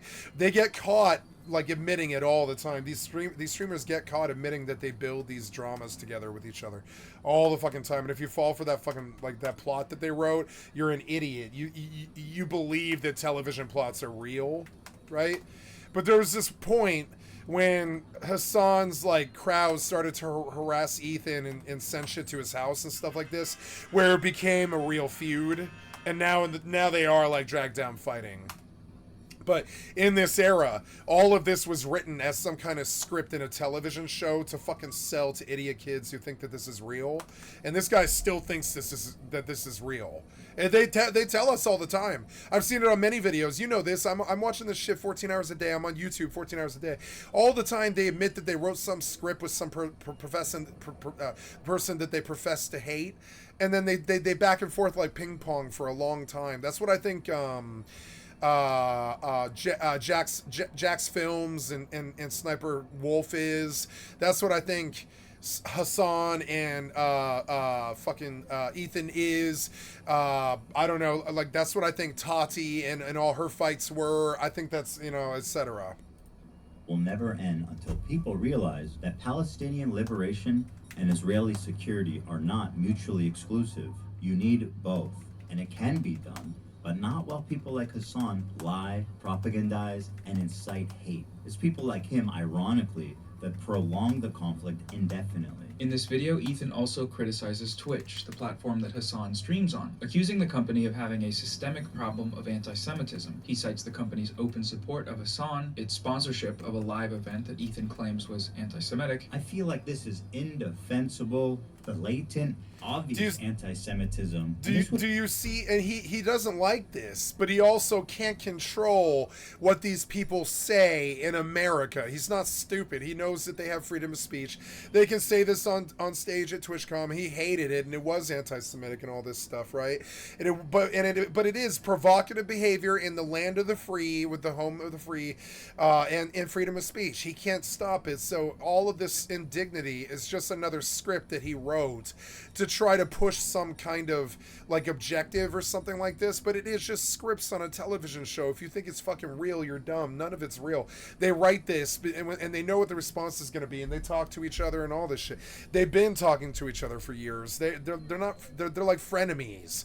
And to believe that this is actually real, I mean, it's real now because of the way that the people who follow them act. Like, their fight is real now because people who follow them on the internet attack the opposite creator, and then it starts this war between them that actually does become like this terrible thing.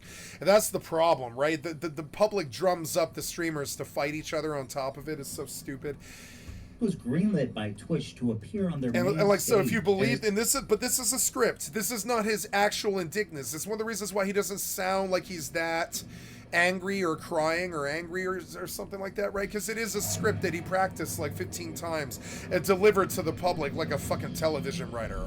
So if you think it's real, I have a real and verifiable like issue with that, because they get caught all the time admitting that they write scripts with each other to fight each other.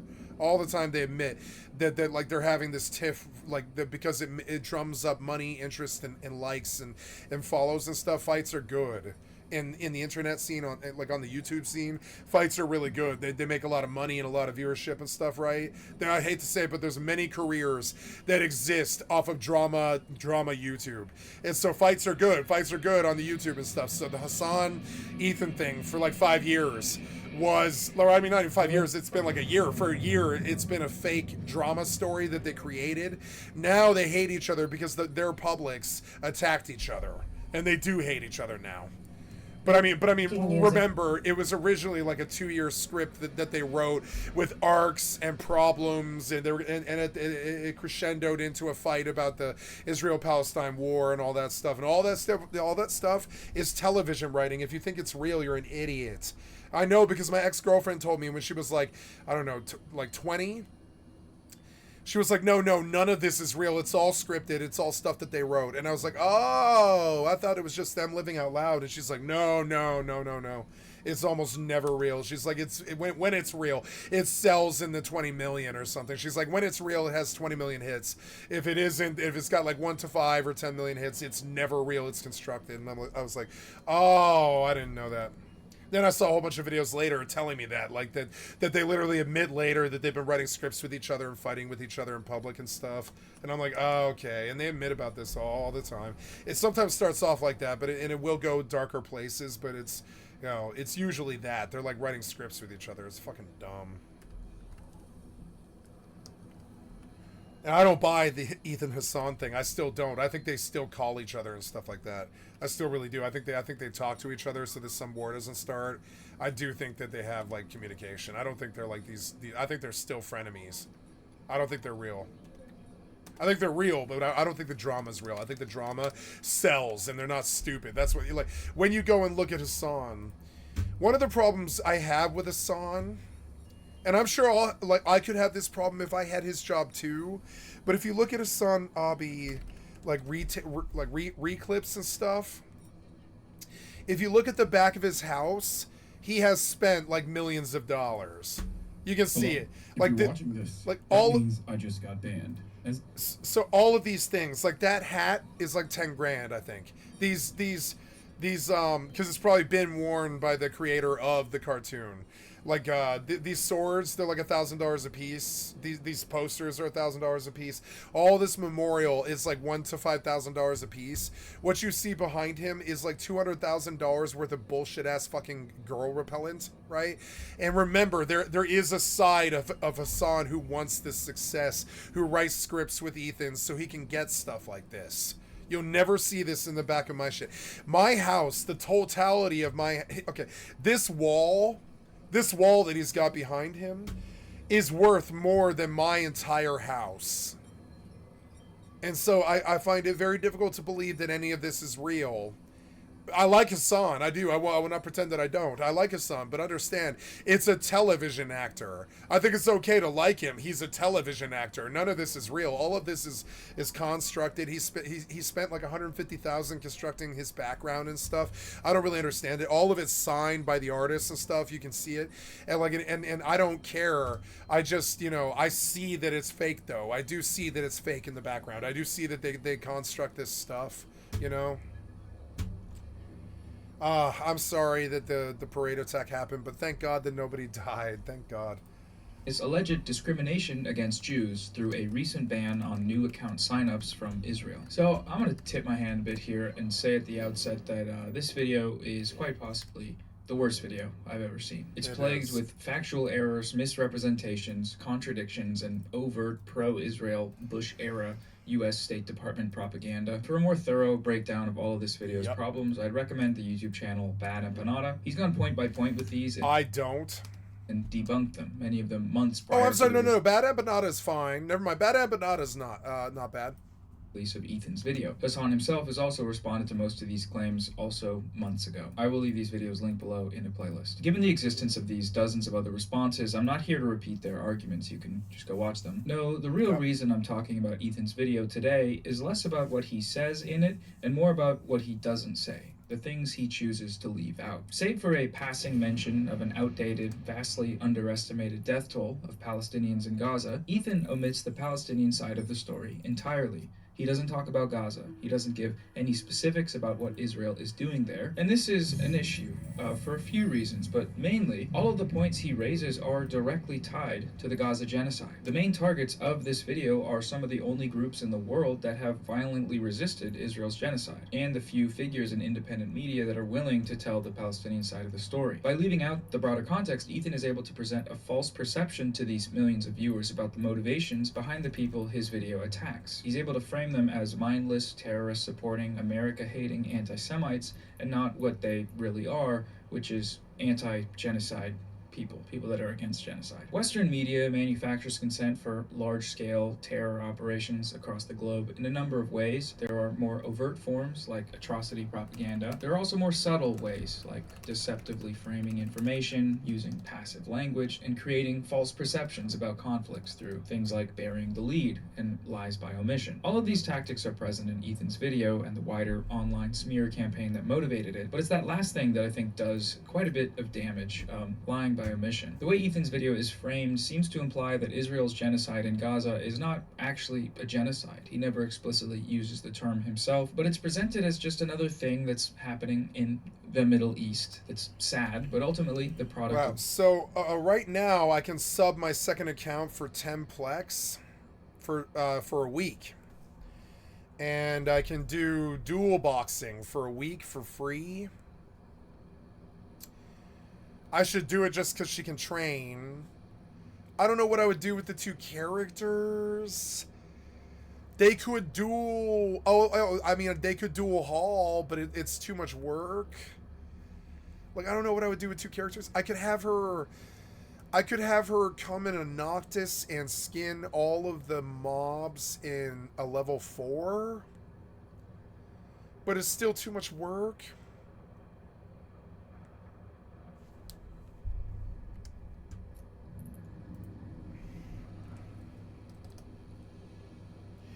Free plex is once per account. Okay, I have to go claim my plex, I guess. So, well, that's cool. I can log them both at the same time. I wonder what I should do with it. I don't think I can do anything with it, really. I could go, I could have her haul. I could do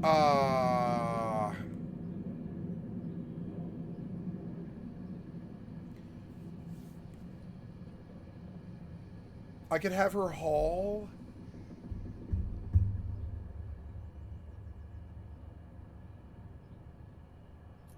No, I don't want to do. Well, I mean, I'll just take the. I'll just take the free training. Docking permission requested. Docking request accepted.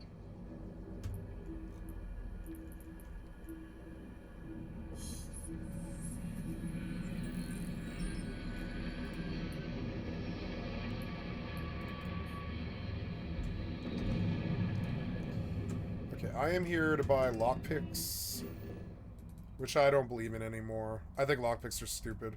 They should just give you, especially in this game, they should just give you a daemon that works on all fucking doors. It's stupid. Why would you have 50 billion lockpicks? That's stupid. A lot of the items are redundant now. Use the slots for other loot.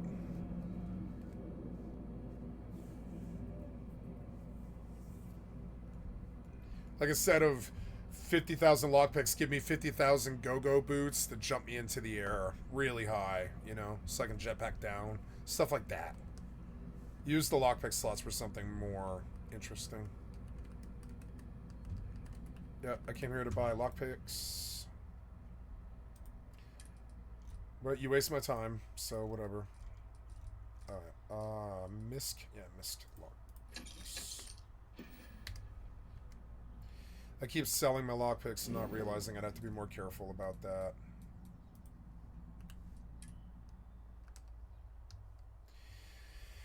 I could run level 4s.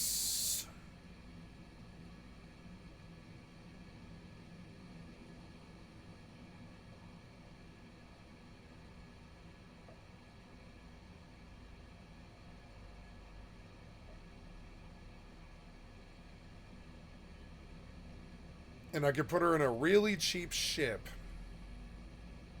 Like a catalyst with like eight salvages. And I could just bring her in one room behind and just skin all the mobs, I guess, and have the mobile tractor unit with the Gila. Drag all the mobs to one place, and she just comes into all the rooms. But I mean, I don't know. It's still too much work for somebody multi-boxing. I can't see how I can turn her into money. But I am gonna go claim the 7 days training.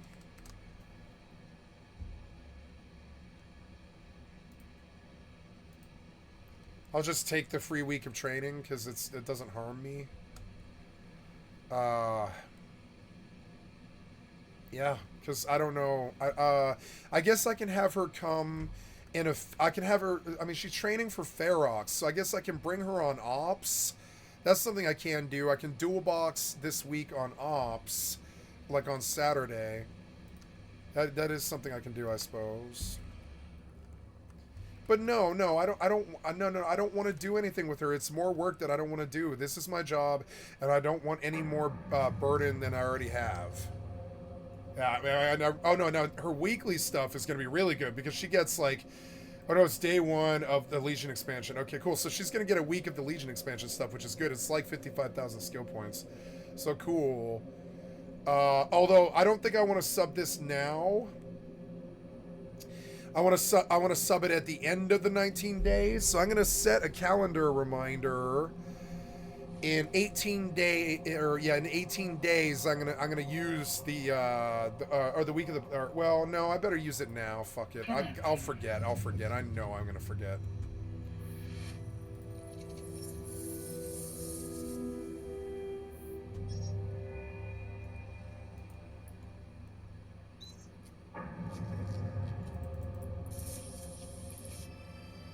Oh, she gets the rewards just for logging in anyways? So I guess I've got to do her in the morning. I didn't know.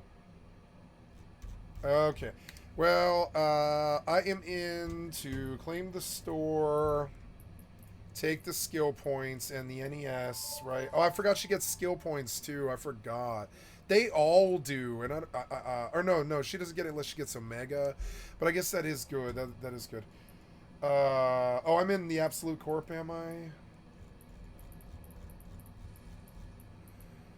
I am in the Absolute Corp. Oh well, that's cool. So I guess I can dual box this week. That's good. So let's go to the NES. Claim the 7 days of Omega for Plex.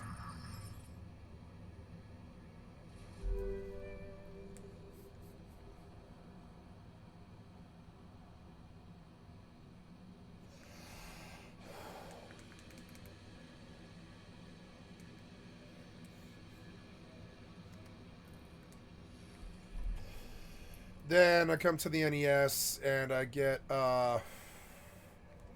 oh, I guess I missed the weekly Plex, I guess, or skill points, I guess. Maybe I have to wait a day. I don't know. But now we're subbed, and I guess I do want to do something. Oh, I'm in carry, which is good. So I guess that I can dual box if I have... Oh, good. She even has a Ferox here. So, yeah, I guess I can dual box for them in the coming ops.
Well, 7 days of free dual boxing.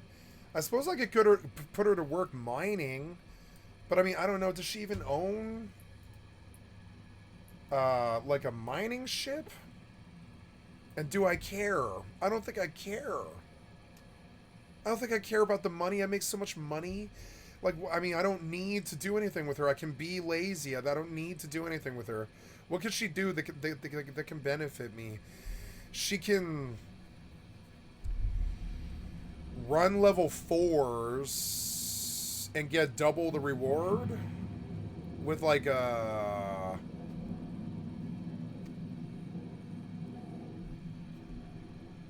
Where is her clones at?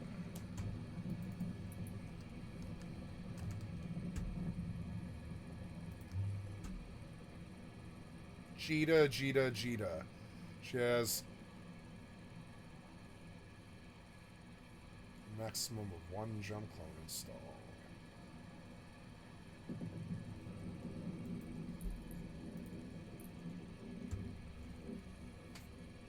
Infomorph capacity reached.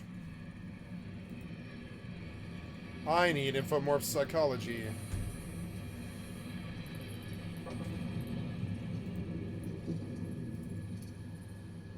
Oh, did I not get my Omega?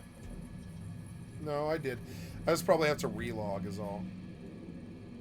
Quick game, yes. Go back in. I am here at the UC to buy,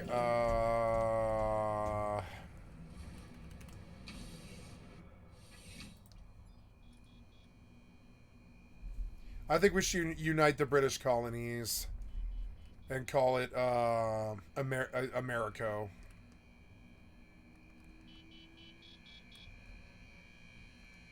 Like they're doing with BRICS. I think so. I think we need to unite the British colonies. I believe now that we should unite the British colonies. Australia, Canada, I want Mexico. I'll be honest. I want Mexico and Britain.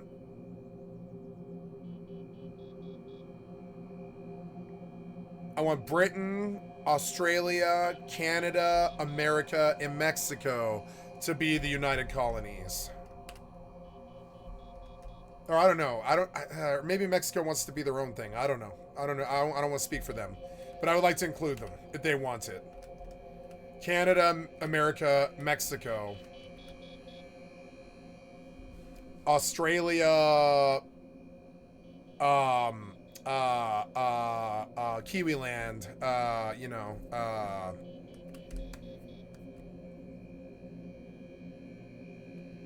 Costa Rica and, what's it called, or not Costa Rica, but, I'm thinking of, the Isle. I can't think of it. You know what I'm saying by the Isle? Yeah, the Isle. I want the Isle and Australia and America and Canada and Britain to unite as the UC, United Colonies.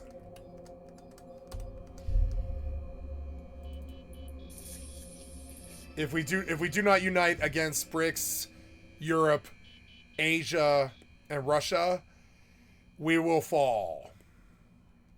And I will leave my country in a way that with a single statement that more than Trump has in the entire 8 years he's been here or whatever. Or Biden. I would like it to propose united colonies.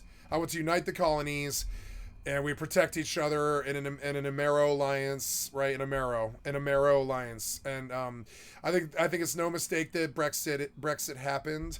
And I want to unite the colonies and name it the UC. And if you're in a UC country, you are protected by the UC. And UC does free and open trade with each other, no tariffs whatsoever. No tariffs to Canada, no tariffs to fucking Australia, no tariffs to fucking where is Lord from? I can't think of the fucking country name for some fucking reason. What's Lord's country? I can't think of the New Zealand. All of the United Colonies, right? Like, I want to unite the colonies. Then we use all of our money to go to space as soon as possible, and we unite under the purpose of we unite the colonies, and we unite under the purpose of getting off the planet before BRICS, Russia, Asia, or Europe kill us. Fair. We call it the UC. No one's better than anyone else. Britain doesn't get the head of it or anything. It's just each country performs a 6-part government that isn't right or left, that only upholds the public's interest in living in the United Colonies. And then we take and then we take it to the stars. And I don't want to fight BRICS. I don't want to fight Asia. I don't want to fight Europe. If they want to do their Jewish Palestine thing, they do their Jewish Palestine thing. We make it a UC rule that the UC doesn't fuck with other people. The UC doesn't save other people. The UC just does trade with other people to get to the stars and end planetary conflict. And I will lead this country whether I have the goddamn crown or not. And that's how you know I should have it, or whatever, is because, like I don't care. I don't care about that crown. I don't care about being Hassan. I don't care about the money or anything like this. I am sick of the world madness, and it's called war. And I'm done with it, and I don't want it anymore. I don't want drugs to be illegal in the United Colonies, because we've seen what the drug war has done. I don't want this prison industrial complex. If you fuck up in my United Colonies, you do 4 years of conscription, and we'll iron out of you. Or whatever. And we don't, and I'm not talking about military. I'm talking about like a force that ensures the safety of the United Colonies. Nothing else. We're not talking about war. We're not talking about military. We are talking about non-violent military that shows up in such sheer numbers of force every time there's a problem that no shots need to be fired. And that's how I feel about violence. Like when for instance, when we had this parade today that had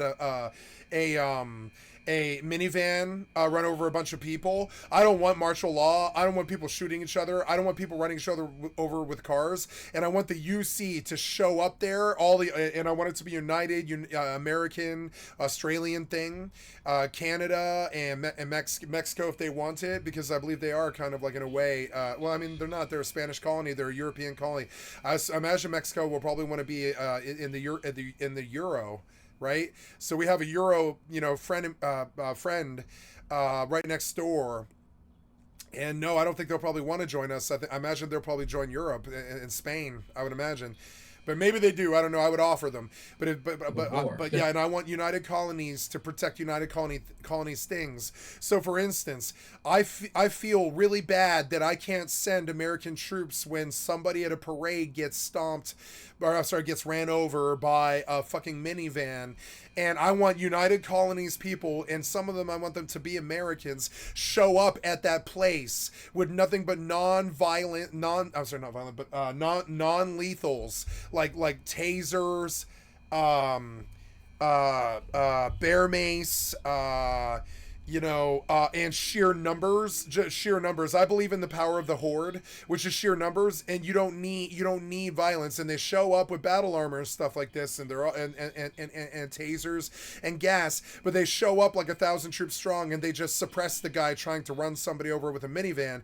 And I want that to be the United Colonies' response. And with the United Colonies and the share resources and the share protection, we can bring civility back to all of the United Colonies, and things like that don't happen anymore, like school shootings, stuff like that, because everybody's happy because it's the United Colonies. We don't have kids stuffed into 30, we don't have 40 kids stuffed into tiny rooms who want to kill each other in gang fights and stuff like that anymore, because we don't neglect the kids. They're all taken care of. There's only about 10 kids a room, and they're all learning, and they all get the TLC and the care that they need, and all throughout their lives in the United Colonies. And in the way that BRICS is uniting and becoming a much more powerful force than us, we need to unite and become a much more powerful force than them.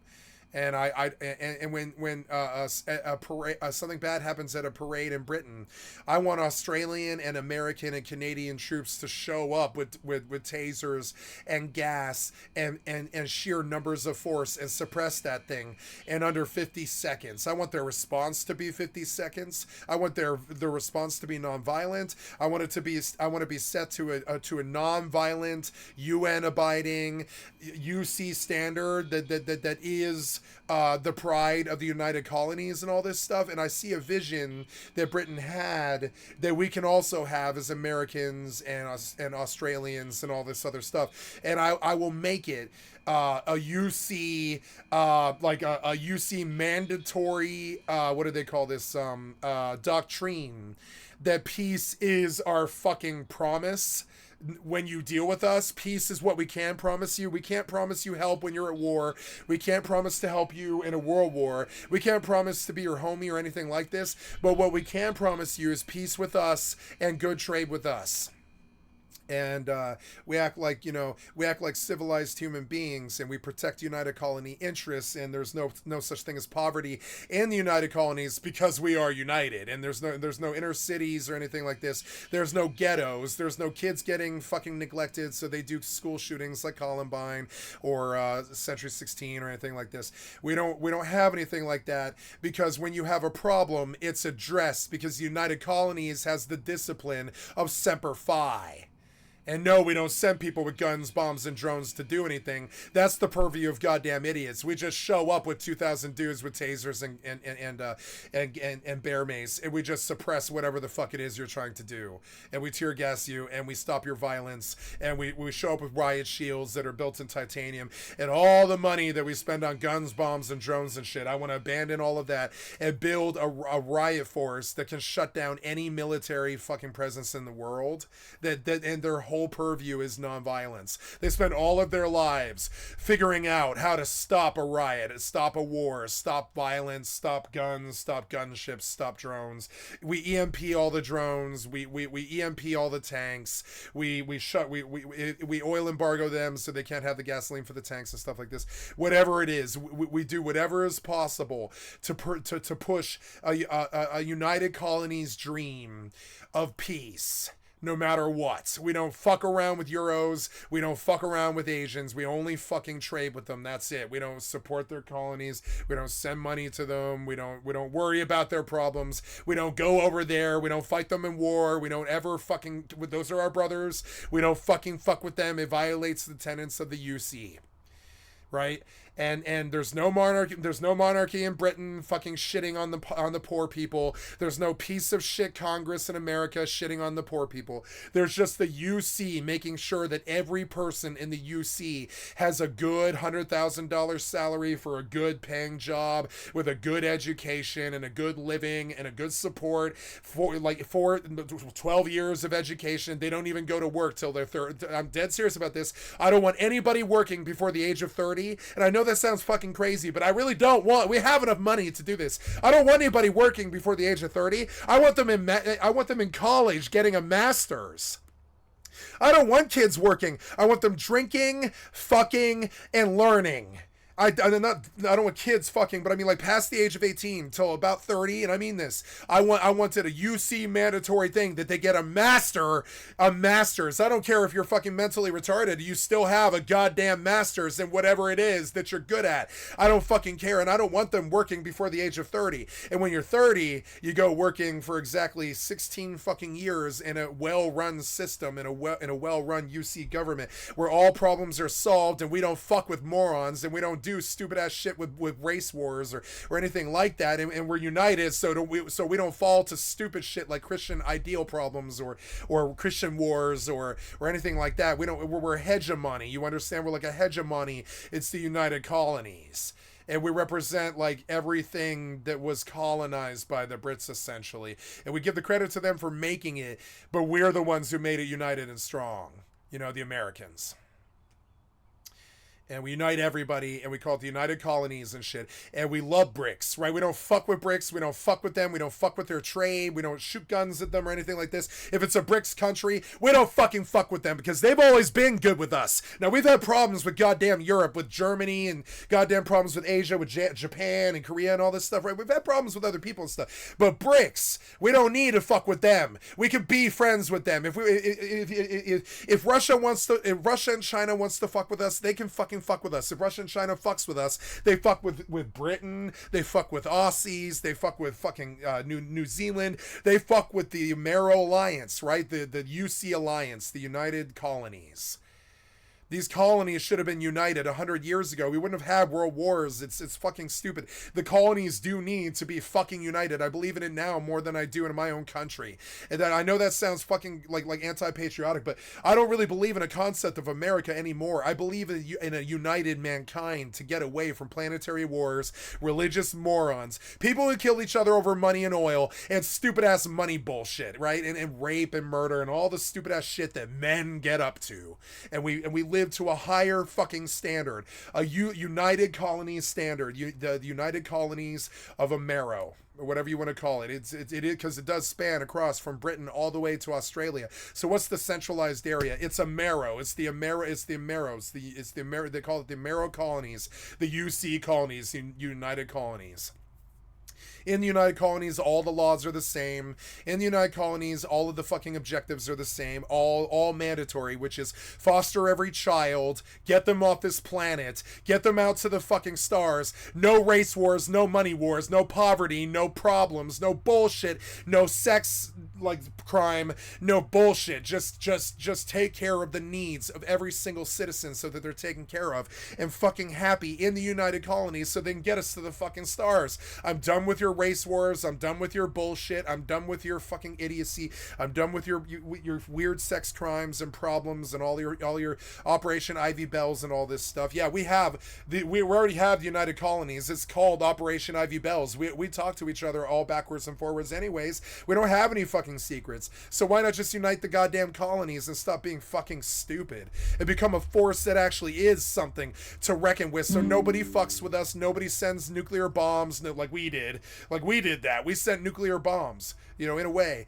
Britain didn't do that. We did that. We dropped nuclear bombs. So the rest of the United Colonies help us pay for our fucking sins and restore ourselves in the eyes of the world. And we do business with Japan, the place that we drop nuclear bombs, to the point where we get so rich we can just fly to the stars. We flap our wings so hard we take off this fucking planet and we defy gravity like fucking Wicked, and we get away from fucking shitty, stupid, racially charged, genetically fucking homicidal, fucking piece of shit like Christian or whatever religious zealots that are fucking killing us with their fucking idiocy. The United Colonies has never ever stood for stuff like that. Why would we do it now? We back the church in the United Colonies way too long as it is and kick the church out of the goddamn United Colonies. Church and religion is something that you should do in the privacy of your own fucking homes. The church isn't welcome in the United Colonies. We saw what you did to France. We saw what you did to the Vatican. The church is not welcome in the United Colonies. You can worship whatever gods you fucking want in the United Colonies, and we'll respect you, and we'll make your church fucking sacrosanct, and we'll make sure you can fucking get your money and your support, and your religion is fucking respected. But we don't give a shit what your fucking church is in the United Colonies. We don't support organized church. We only make sure that people can religiously follow their beliefs. Religion is protected in the United Colonies, whatever the fuck it is. We don't make one little Christian god thing or a fucking stupid ass pyramid on our dollar about in God we trust or anything like that. We say religion is sacrosanct in the United Colonies. This is one of the reasons why I'm watching Starfield so closely. There's quite a lot of good writing here. There is some really genuinely good writing here, you know. So anyways, and that's all I have to say about that. I want the United Colonies. I don't want these fucking stupid problems with drugs anymore. I don't want your drug prisons anymore. I don't want your shitty-ass do-nothing filibuster Congress anymore, or your Republicrats who don't fucking support their own goddamn constituencies and are essentially, to me, traitors who don't care about United Colony ideals or virtues like we used to, or anything like that. We believe in freedom, but we constantly talk about how we hate other people. I mean, I don't know. It's weird. It's weird. It's like, you know, I'm sorry, but freedom is loving someone despite whatever your misgivings might be. That's what actual freedom is. I don't know, whatever it means to you. And yes, I'm going to publish this, and yes, I am pushing something that's very anti-American and sort of crazy and almost sort of like a New World Order sort of thing. But I'm not talking about New World Order. I'm talking about like the United Colonies, because if you look, there is a united moral base code of ethics and conduct across the United Colonies that we could use to unite the colonies to make something greater than ourselves and represent ourselves completely with aplomb and ethics and morals and values, and we don't fuck with anybody outside the United Colonies, and if they fuck with us, we all support each other like brothers. And we have a shared legacy, and it's that we're United Colonies. It's the one thing that kind of does spread across the different countries that do come from like Britain, Anglo-Saxon descent, or whatever the fuck you want to call it, right? Even America is sort of like that. So yeah, we unite the colonies. I think Bethesda was sort of right like that. I don't think Emil was a bad writer when he was talking about that. If he wrote it, I don't know who did, but whoever wrote it at Bethesda, they're not that far off. I believe in the United Colonies now. I don't believe in a New World Order. There's no way you could ever unite the entire fucking world, but you can unite the colonies, and I do want that. These pieces of shit like Donald Trump and Joe Biden, they can fucking suck my dick. They haven't led anybody their entire goddamn lives. I'll lead the United Colonies, no fucking problem. I know what the Brits want. I know what the Americans want. I know what the Canadians want. I know what the fucking, like the Isle wants. I know what New Zealand wants. I know what Australia wants. Happiness and freedom. Freedom and happiness. All of them. They all want to. They don't believe in drug laws. I don't know how we all got that. I don't think they really believe in it. I don't think they really believe in one religion being the dominant one. I don't think they really believe in one race being the dominant one. I don't think they really believe in one class being the dominant one. Everybody gets a fair shake in the United Colonies. There's no such thing as an Elon in the fucking United Colonies. We don't truck with rich shitheads. You can't have more than $100 million in the United Colonies because there's so many people in the United Colonies. Everybody needs money. You can't have more than $100 million. Fuck you, you piece of shit, faithless cocksuckers. Fuck you. You're against man. You're against God. You're against everything I fucking stand for, you oligarch shitheads. In United Colonies, you don't exist. Yeah. I'll secede from America, or not secede from America, but I mean, I'll secede from being stupid, and I'll build the United Colonies with all of the people who were born under British fucking rule or whatever. Unite the goddamn colonies. It's so simple. I don't know why we haven't done it. It's fucking stupid. BRICS did it. We're gonna lose to BRICS. BRICS did it. BRICS did it this year. We have like there is an Amero alliance on there, not Amero, but I mean there's an alliance on this planet that is working exactly how I just professed that we work. And we are not doing that. We have shitheads running America, we have shitheads running Britain, we have shitheads running fucking Australia, we have shitheads running New Zealand. That's gotta stop. We unite the colonies and we vote in a giant Congress or whatever, like the fucking Empire or whatever in Star Wars or whatever. And then we hold a real Senate where shitheads don't control our inner cities and our fucking governments and I'm sorry, but in the United Colonies, if you aren't working for the fucking public, you're gone out of your goddamn office and working some McDonald's job or something. Get the fuck out of here. Unite the colonies now. Like BRICS already united and we've already lost. I full blown mean we've lost the next war. We already lost. I would stake my life on it. BRICS united. We didn't. We're gonna fucking fail. We're gonna fucking fail. I know Trump is sitting there doing nothing and is brain dead and a dinosaur and is not leading the goddamn country, just like Joe Biden. But it doesn't change the fact that BRICS did unite and BRICS is getting greater. We are not doing that. We could unite. We have a colonial calling. We have like a colonial calling. You know what I'm saying? I don't truck with fucking Americans beating their fucking chests. Like I believe in colonies doing well, you know, and thriving so they can get off this planet and stop their fucking worthless wars and killing our sons and daughters in your worthless wars built by drones and conducted over race wars and fucking shitty ass money. I'm done with your bullshit in United Colonies or whatever. UC, bitch. And there's a good UC grocery store in every town instead of a Walmart. And there's a good UC fucking college in every town that has the best professors in the world.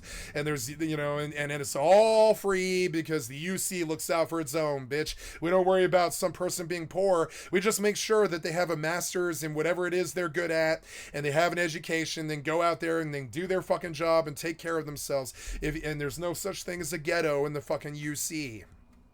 No such thing as a ghetto in the United Colonies. You understand? There's no such thing as a ghetto in United Colonies. Open up every prison, open them up, use them for the fucking force of the United Colonies to bring ourselves to a greater place. Use ourselves, staff our colonial obligations such as NASA and take us to space. Don't throw them in jail. Put them in service. They've obviously ran astray. Put them in service.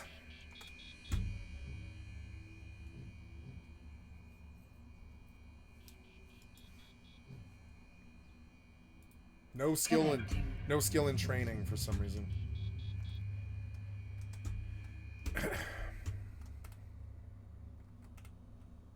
Unite the colonies. Unite the colonies.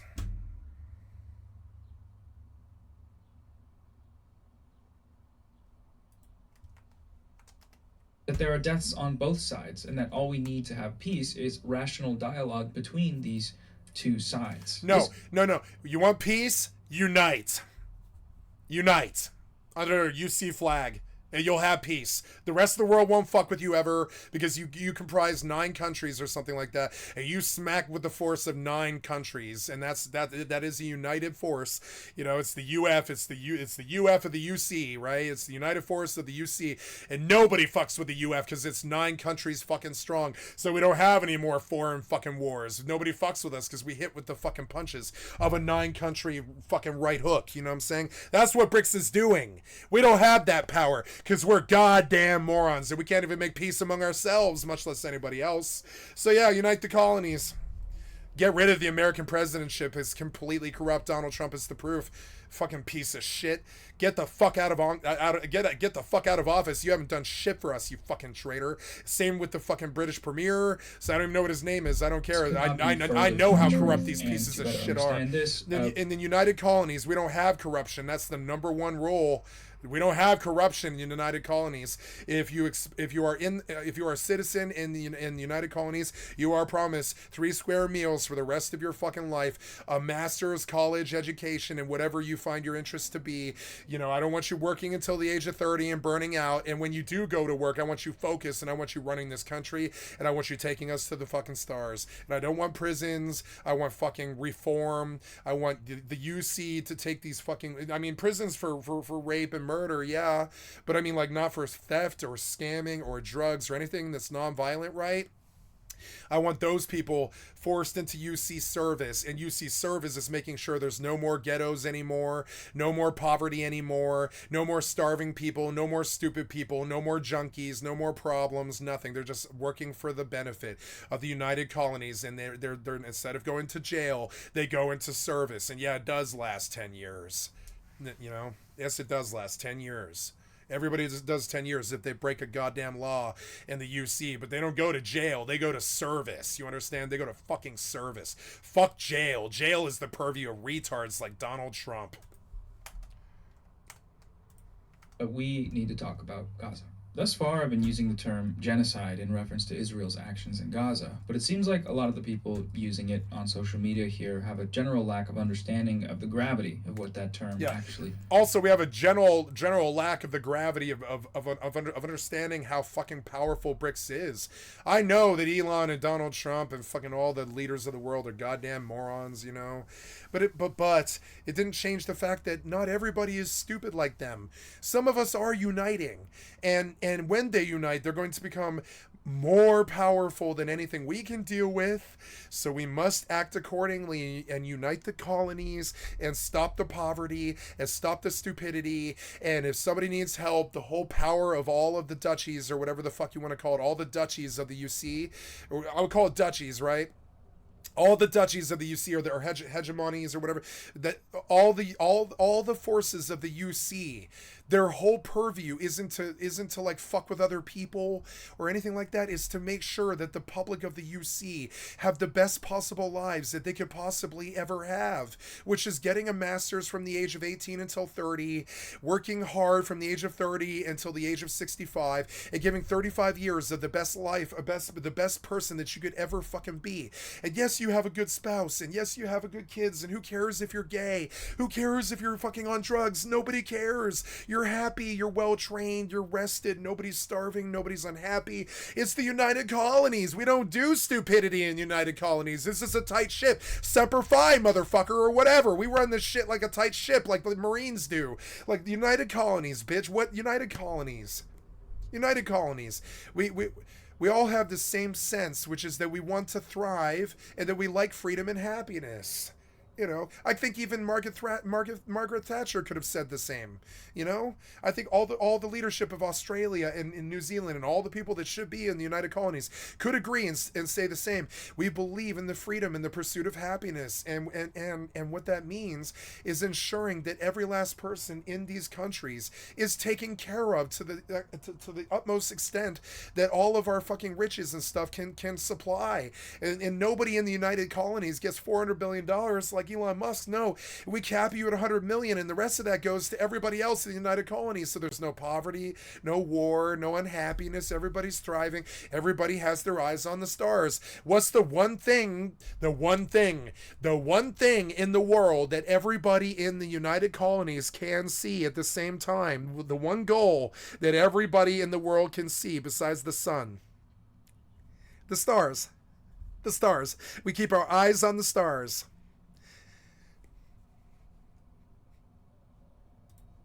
Means genocide isn't just no war, no racism, no rape, no bullshit. None of that shit exists. Everybody's happy. There's no poor kids in the ghetto or anything like this.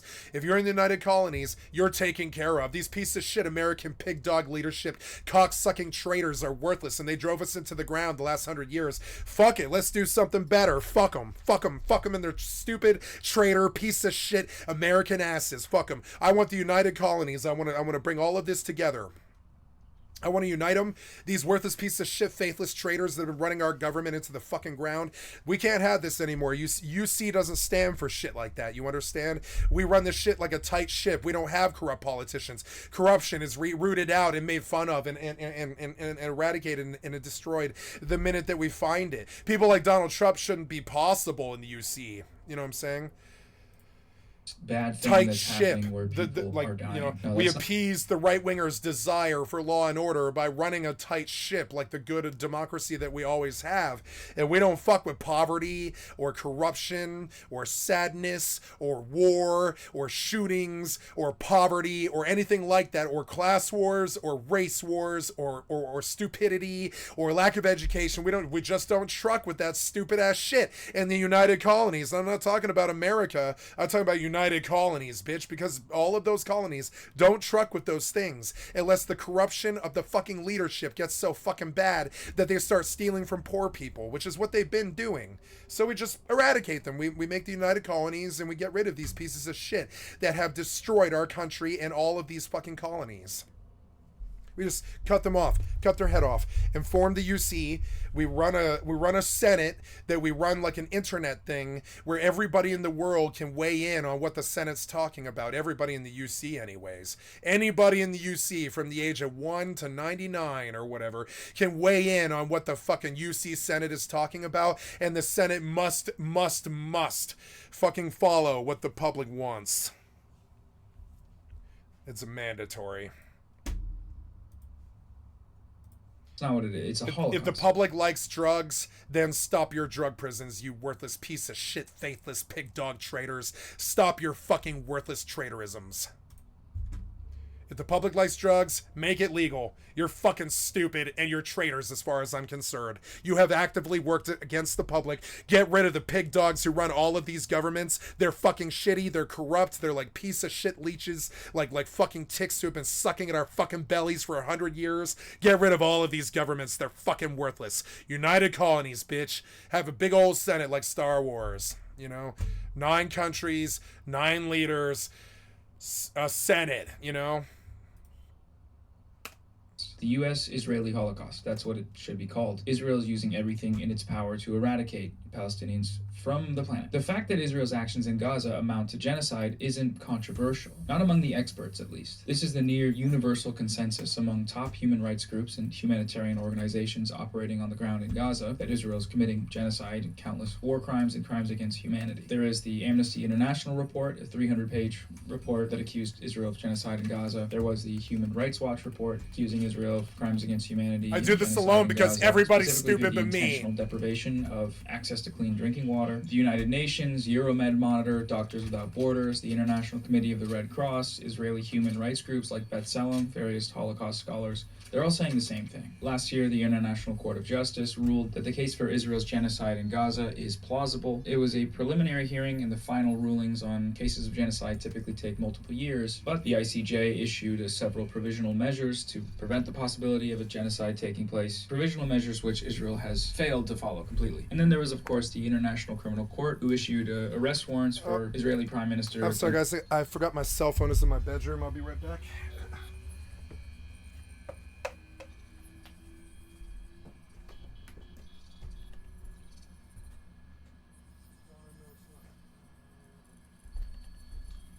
Maybe I left it in the bathroom.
Okay, I don't know where my phone is.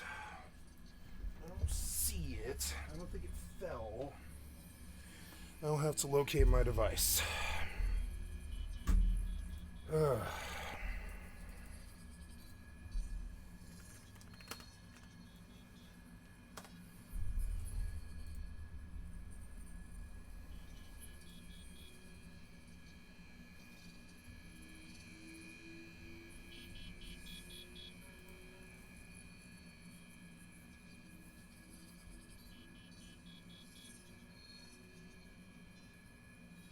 Where is my phone? What? Did it fall? Oh, damn it. Oh, it did. There.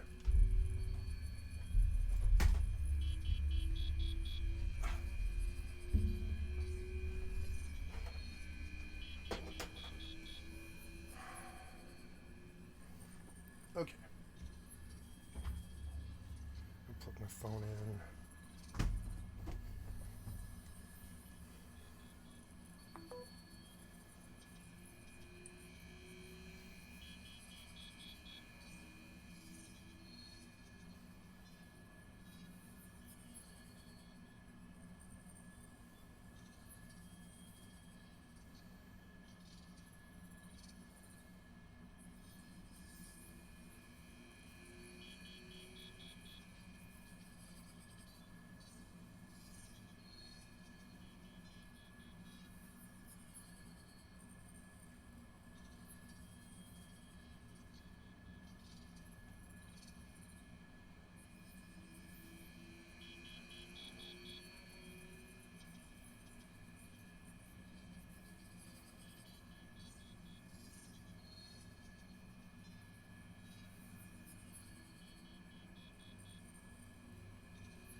Okay, sorry, I had to text my colonies. Benjamin Netanyahu and former Israeli Defense Minister Yoav Gallant, who are now wanted international war criminals. Towards the start of his video, Ethan mentions a death toll figure of 40,000 Palestinian people. Of course, if you compare the raw numbers, Gazans have lost a lot more than Israelis. 40,000 people have died, and neighborhoods have been completely flattened during this war. The figure he cites is wrong. It's just wrong. Credible estimates have placed the full scale of the slaughter in Gaza at over 65,000 deaths due to traumatic injury alone, with further projections that include indirect deaths in the hundreds of thousands, potentially over 10% of the population of Gaza. Ethan's brief and false citation leaves a lot of other things unmentioned, like how the vast majority of these deaths have been Palestinian civilians, including over 15,000 children. The United Nations described Gaza as a graveyard for children just months into the genocide, and after that, Israel only ramped up its child killing. Ethan does not mention that over 1,200 families have been completely erased from the Gaza civil registry, meaning that every single member of their bloodline has been killed. Nor does he mention that the mass slaughter of these innocent civilians has been intentional. Israel has a long history of intentionally targeting Palestinian civilians for slaughter. This dates back to the Nakba, the ethnic cleansing of over 700,000 Palestinians from their land in 1948, which included the massacre of thousands of civilians, and it's also evident in all of Israel's many previous violent incursions into Gaza specifically. During Operation Cast Lead, starting in late 2008 to 2009, Israel slaughtered about 1,400 Palestinian people. 300 of those were children. During this widespread massacre, Israel ordered people to shelter in schools, so-called humanitarian safe zones, then proceeded to bomb the schools and kill people by the dozens. This practice has continued at an even larger scale in the latest escalation in Gaza. Firas, my brother Firas, he screams. The pain is overwhelming as corpses lie by his feet.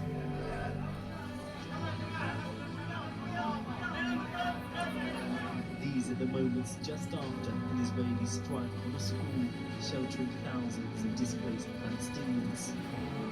During the 2018 border protests for the Great March of Return, which were recognized by human rights organizations as being overwhelmingly peaceful, Israel fired on the peaceful crowds with sniper rifles, injuring thousands and killing hundreds. The UN reports concluded that Israeli snipers were intentionally targeting children, medics, pregnant women, and disabled people. Israeli snipers later publicly, gleefully recounted their experiences of hunting Palestinians for sport, bragging about the number of kneecaps they could shatter. This trend has continued in Israel's latest escalation since October 7th to an extreme degree. IDF snipers are intentionally targeting children for execution by shooting them in the skull and in the heart. Healthcare workers have testified to seeing Israeli drones hovering outside of hospitals, picking off children. That's where they're shooting them and injuring them and then circling back to execute them. What I think I found particularly disturbing was that a bomb would drop maybe on a crowded, tented area, and then the drones would come down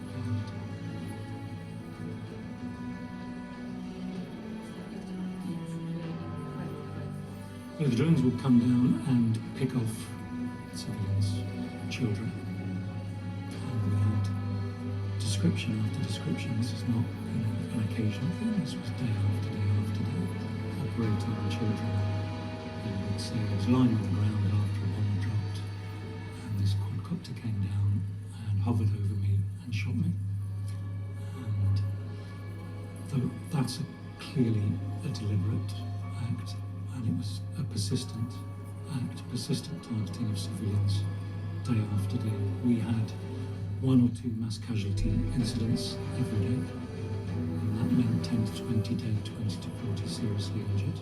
Just hunting Palestinian children for sport. It's pure terrorism. The Israelis also have a history of murdering Palestinian civilians by running them over with bulldozers and tanks. Recall the story of the killing of Kamal Zair from April of 2002. Israeli tanks shot and killed him and then proceeded to run him over. He was 57 years old, wheelchair-bound, and waving a white flag. Another prominent case of this was Rachel Corrie, a 23-year-old American peace activist who was murdered by an Israeli bulldozer while protesting the destruction of Palestinian homes in Gaza. Israelis, for years after her murder, celebrated the day by making pancakes with Rachel Corrie's face painted into them. In the latest escalation, individual Israeli soldiers have admitted to committing these atrocities by the hundreds. The only reason we have these admissions is because Western outlets have written articles with concerns over how the mass murdering affects these soldiers' mental health. Another element to the case that Israel is committing genocide is its continuous intentional deprivation of the basic necessities for life for Palestinians in Gaza. They've been using starvation as a weapon of war, a war crime, and a crime against humanity. Most recently, Israel's response to the quote-unquote ceasefire in Gaza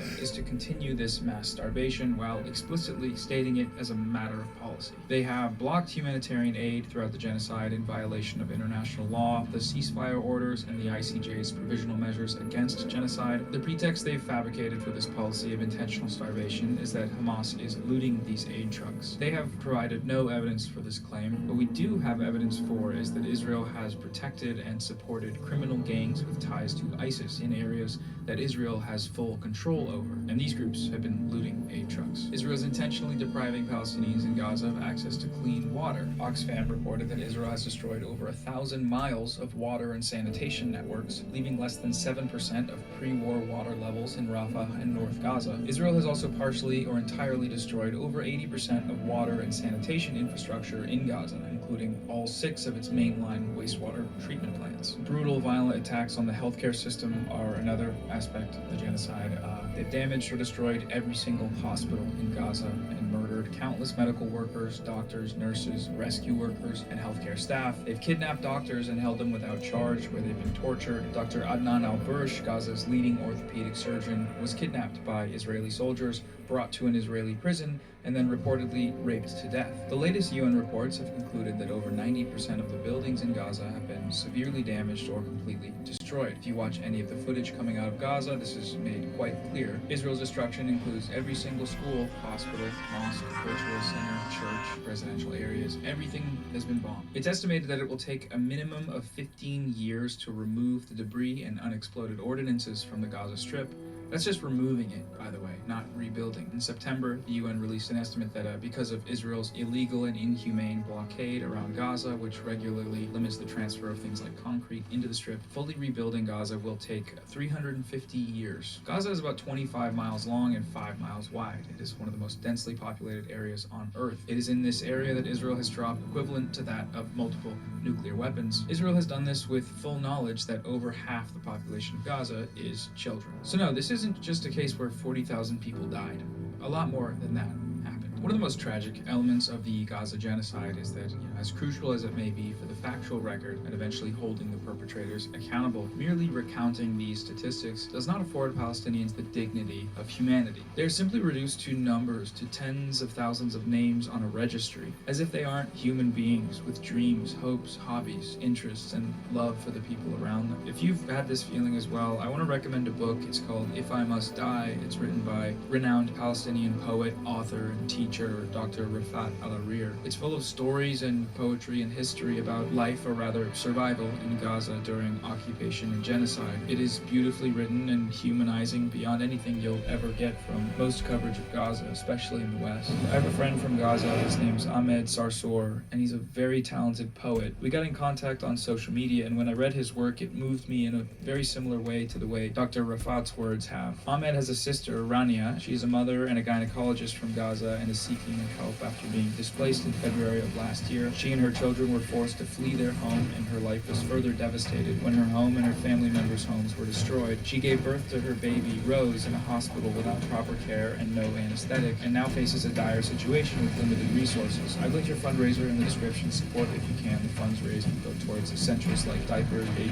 formula, medicine, and basic living items, rent, and travel expenses for relocation. Another friend of mine, Ahmed Mato, is a 27-year-old inventor from Gaza who makes these brilliant videos showing the process of constructing creative inventions to use in order to survive in Gaza. After the so-called ceasefire was implemented, Ahmed and his family returned to their home in the north, only to find that it had been looted, vandalized, and destroyed by the occupation forces. Support his campaign if you can. I will leave these fundraisers as well as a link to Dr. Al-Arir's book in the description. The book is devastating, though, especially considering the fate of its author. Dr. Rafat was killed by Israel in a targeted assassination in December of 2023. He was killed alongside his brother Salah, with his son Mohammed and his sister Asma and 3 of her children. This came after having over 30 members of his and his wife's family slaughtered by Israel over the course of their lives. What these numbers also fail to communicate is the weight and depth the effects of this crime has had and will continue to have for generations. To speak only of the children of Gaza, they will forever hold the wounds and trauma caused by Israel's genocide in their minds and hearts. It was reported that when asked, over half of the children in Gaza expressed a desire to die. Many of them already held such wounds, though, of course, but in terms of sheer scale and intensity, what we're seeing now is incomprehensible except to those experiencing it. Throughout these 17 months of genocide, the international community has left the people of Gaza to languish and die. If there's anything we've learned about Israel in the past 100 years, it's that there is no crime they can commit that won't go unpunished, up to and including genocide. In the latest escalation, again, the world has watched this happen and done nothing. And some have, of course, actively made this genocide possible. Most notably, that would be the United States government. The US and the Biden administration is fully complicit in this genocide. They've repeatedly sent billions of dollars in weapons shipments and provided military and diplomatic support. Over 80% of the killing machinery that has been used to slaughter Palestinians in Gaza has been provided by the United States government. They've also provided rhetorical and diplomatic support by whitewashing Israel's crimes against humanity, laundering Israeli atrocity propaganda, and denying and dismissing genocide allegations. That last one should come as no surprise, given that a genocide ruling against Israel does also implicate the United States in the crime of aiding and abetting genocide, since they sent the bombs that made it possible. The ICC is already being urged to investigate Joe Biden and Antony Blinken for their role in perpetrating this very crime. These actions have shown the U.S. to be acting in violation of both domestic and international laws by sending weapons to a regime that is actively and intentionally blocking access to humanitarian aid against a civilian population that they are occupying and ignoring the arrest warrants issued by the International Criminal Court against Netanyahu and Gallant. This is just another plot on the long chart of the U.S. and Israel's position as rogue states in the international community. There's a comment I saw on Ethan Klein's video. It read, "I feel like a lot of people can't separate Israelis and the Israeli government, and the same with the other side. Like you are allowed to hate on the people who actually kill people and not hate the innocent adults and children that are being killed from both sides." This is a popular framing among liberals and liberal outlets that we should separate the Israeli people from the actions of their government. While there are some examples from the past where this may be true, such as the case of the American public's attitudes towards the end of the Vietnam War, which diverged from their government, the same cannot be said in the case of Israel. The vast majority of the Israeli public supports this genocide. Months into the genocide, polling showed that over 95% of Jewish Israelis supported the IDF's actions, with a majority of those indicating that the IDF was not using enough force in Gaza. The force in question there being, genocide. They wanted more. It wasn't enough, apparently. 17 months later, and nothing has really changed. Just weeks ago, polling indicated that the Trump administration's plan to facilitate the ethnic cleansing of Gazans was supported by over 80% of Israelis. This headline refers to Israelis as a whole, but that 80% support statistic is actually only the perspective of Jewish Israelis. A majority of Palestinians with Israeli citizenship, or Arab Israelis, as the Israeli government tries to call them, considers this ethnic cleansing plan to be immoral. When it comes to Jewish Israelis, however, that number drops to just 3%. This should come as no surprise, given Israel's history. A country that exists on the logic of ethnic supremacy and colonization requires a certain level of dehumanization to keep its inhabitants from collapsing under the weight of the reality of their rotten society. Another way to get a handle on the seemingly ubiquitous genocidal fervor among Israelis is by just talking to them. How many civilians have been killed in Gaza, from what you know? Who gives a shit? Okay, but don't you feel like, for example, children? Children grow up to be Arabs. I read the numbers last week. My memory died and went to heaven. I don't think children should suffer, but they're always casualties. And since they do a lot of pru'ervu, that is the natural result. חפים מפשע נהרגו בעזה. טוב, אז כנראה שנעצור. את לא רוצה לענות על זה? תודה. אוקיי, אפשר לשאול למה? No, wait, I want to do more goldsmithing, I guess. I do. אבל ילדים אבל, נגיד. הילדים מסכנים. Yeah, I think I do. אבל הם לא יגדלו להיות ילדים חפים מפשע, לצערי. Most of the kids there that are getting killed, I never support little children dying, I never want it. But most of them will grow up not only supporting Hamas, which is a crime by itself, but joining them, which is the worst of the worst. בפשע נהרגו בעזה. לא, זה גם לא מעניין אותי. לא? למה? לא מעניין אותי, אני הייתי עד 7 באוקטובר. Yeah, like these people mean to kill her, and she's talking about how their kids are going to grow up to kill her. She's not wrong. האמנתי בשלום ובשיח ובדו-שיח. Yeah, me too. אחרי זה הבנתי שאין לי מי לדבר, כולם שם מחבלים, לצערי הרב. אבל ילדים, כאילו. לא, אני אומרת בכנות, לא מעניין אותי. There is no such thing as Palestinians. They're Arabs who have many countries to flee to and nobody wants them to. But if we do call them Palestinians, their parents use them as human shields to gain sympathy. The natural instinct of a Jewish mother is to protect her child.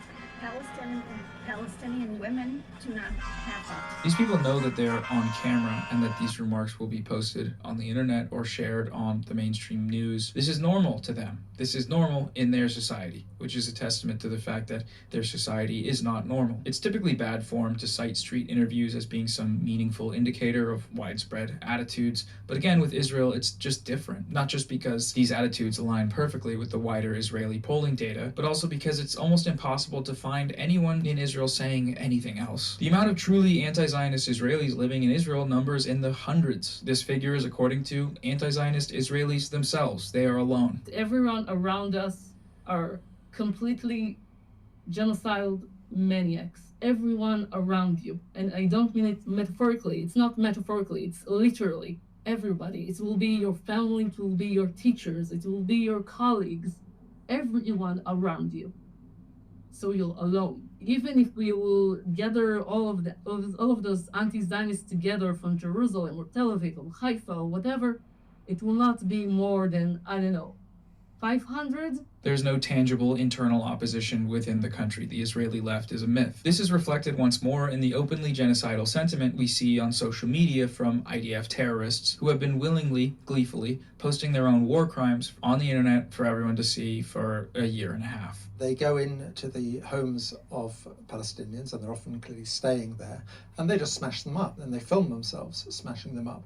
They also delight in going through women's underwear drawers, and this is a sort of recurring obsession. You have to see Israeli soldier videos in the context of the broader output of Israeli society. If you gave me a button to just erase Gaza, every single living being in Gaza would no longer be living tomorrow, I would press it in a second. I would press it right now. Give me that button and press it right now. There you go. And I think most Israelis would.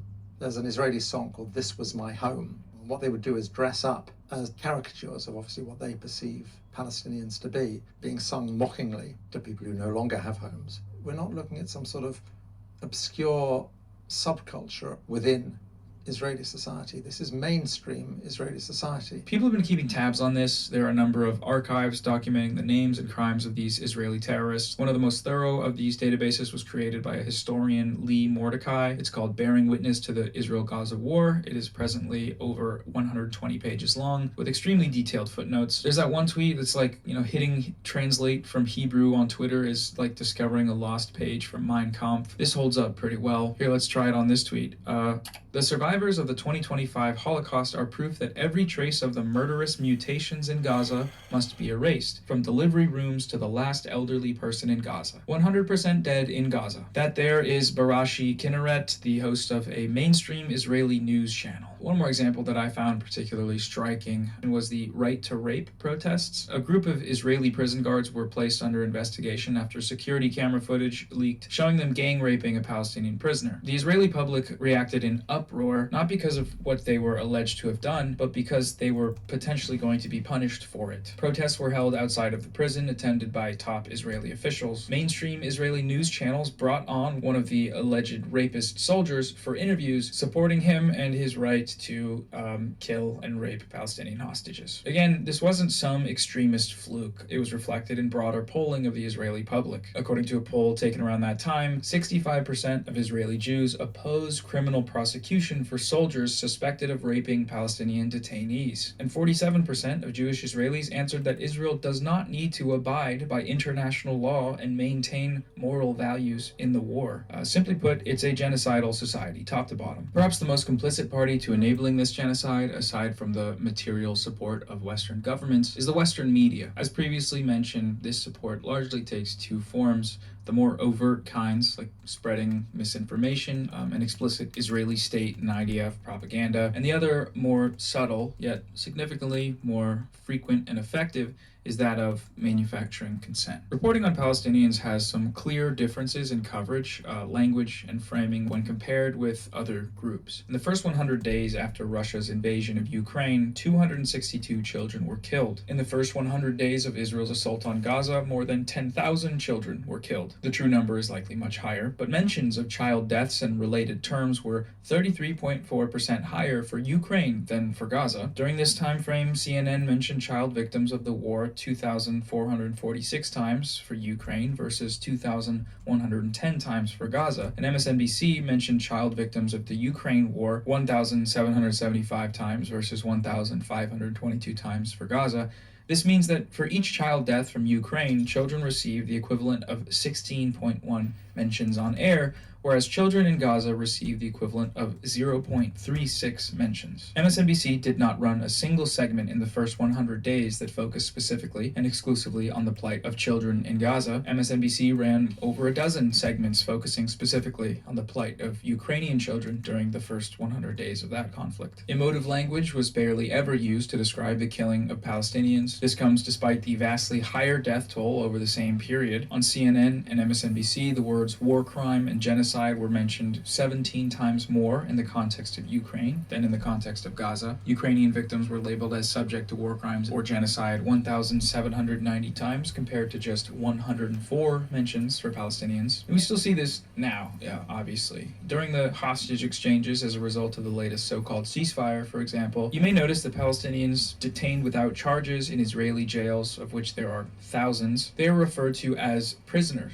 whereas the IDF soldiers, that is, actual militants that were captured by Hamas on October 7th, are referred to as hostages. One of the greatest tweets of all time that I've ever seen described the capture of an IDF terrorist during October 7th as him being kidnapped from a tank. Kidnapped from a tank. Kidnapped from a tank. Coverage has been focused almost exclusively on the condition of these IDF quote-unquote hostages, rarely making mention of Israel's contribution to their condition, like how they starve out the population of Gaza, which obviously affects all of the people in Gaza, including the Israeli hostages in Gaza. Or I'm gonna pause it and take a look at something here.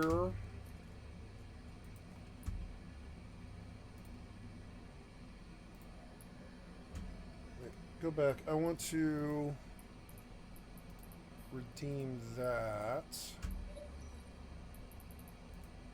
and I can install another clone, and I want to go next door, so give me a shuttle.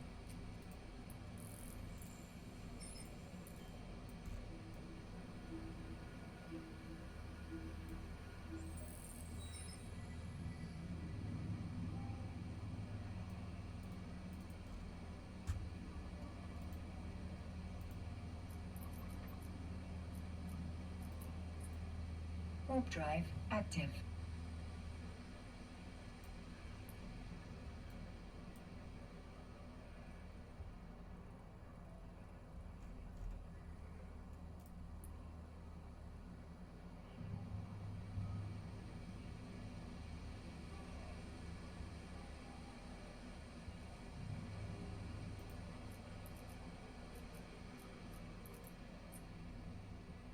Warp drive active.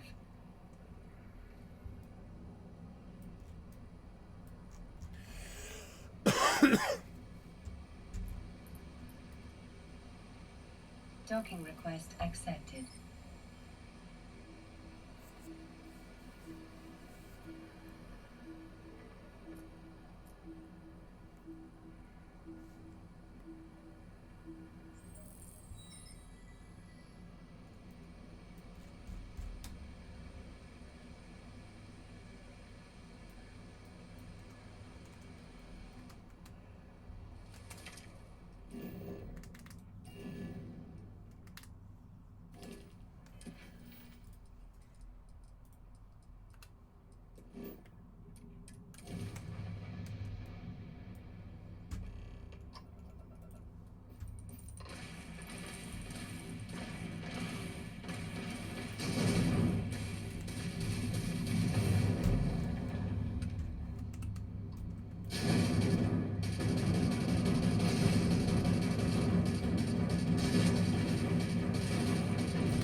or the fact that they rain airstrikes on them all day, every day for 16 months straight. Is that good for your health? Is that healthy? The same cannot be said of coverage of the Palestinian hostages. Despite emerging from these Israeli jails with clear evidence of extreme physical abuse, images of the Palestinian hostages are rarely, if ever, shown.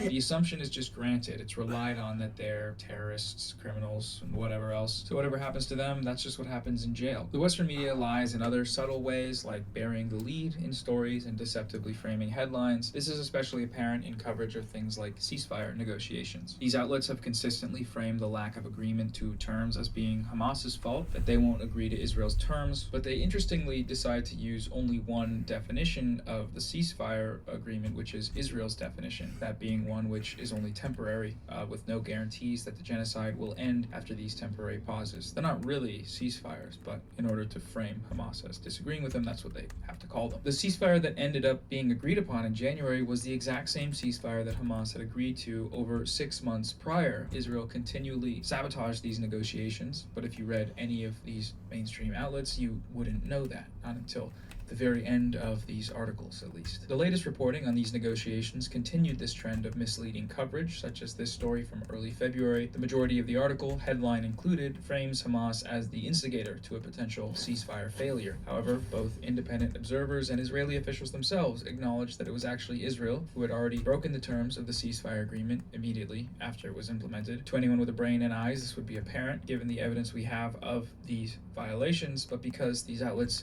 didn't show their readers that, and also prioritize the input of party committing genocide, this citation here is crucial for its readers. They need to see this to understand what's happening. But the New York Times waited to mention it until 9 paragraphs in, like basically the end of the article. This is a textbook example of bearing the lead, but it also goes beyond that into just a lie, right? The entire article is framed in precisely the opposite way of what this confirmed fact revealed. If the Times weren't running cover for a genocide, the headline of this article would read, "Israel violates ceasefire, confirmed by Israeli officials." Probably the most insane example of this sort of thing is the following headline, once again from the New York Times. Lebanon's ceasefire appears to hold despite Israeli strike. If Israel struck, they violated the ceasefire. The ceasefire did not hold. Israel violated it. It's just absurd. The genocide is referred to almost exclusively as the Israel-Hamas war. Like the Nazi Holocaust, Israel's genocide in Gaza has been conducted under the pretext of war, but the genocide aspect, of which there is, again, broad consensus has taken place, is omitted from this framing. Every single article that mentions this so-called war should be immediately citing the expert consensus that it really is not just a war, that it's a genocide. That doesn't happen, though. Trump recently made a number of statements explicitly supporting U.S. assistance to the ethnic cleansing of Gaza, including land development by U.S. companies. One tool I found helpful to compare these differences in this sort of coverage is Ground News, who are also the sponsor of today's video. The coverage from right-wing outlets, such as Red State, frames the comments as explicitly positive. Trump and Netanyahu unveiling a bold plan for Gaza and peace. On Ground News, this outlet has a low factuality tag, which means that they often omit key details. Some liberal to left-leaning outlets like New York Magazine, an outlet with a high factuality label indicating they typically rely on well-researched reporting, did explicitly call Trump's proposed plan a case of ethnic cleansing. Other left-leaning outlets centered the extreme nature of his language in the headlines, such as The Intercept, with an article titled, "Trump, the U.S. will take over the Gaza Strip," or the proposed plan's effect on Palestinians, like Middle East Eye, with their article headlined, "We'll own it. Trump wants to make Gaza a holiday hub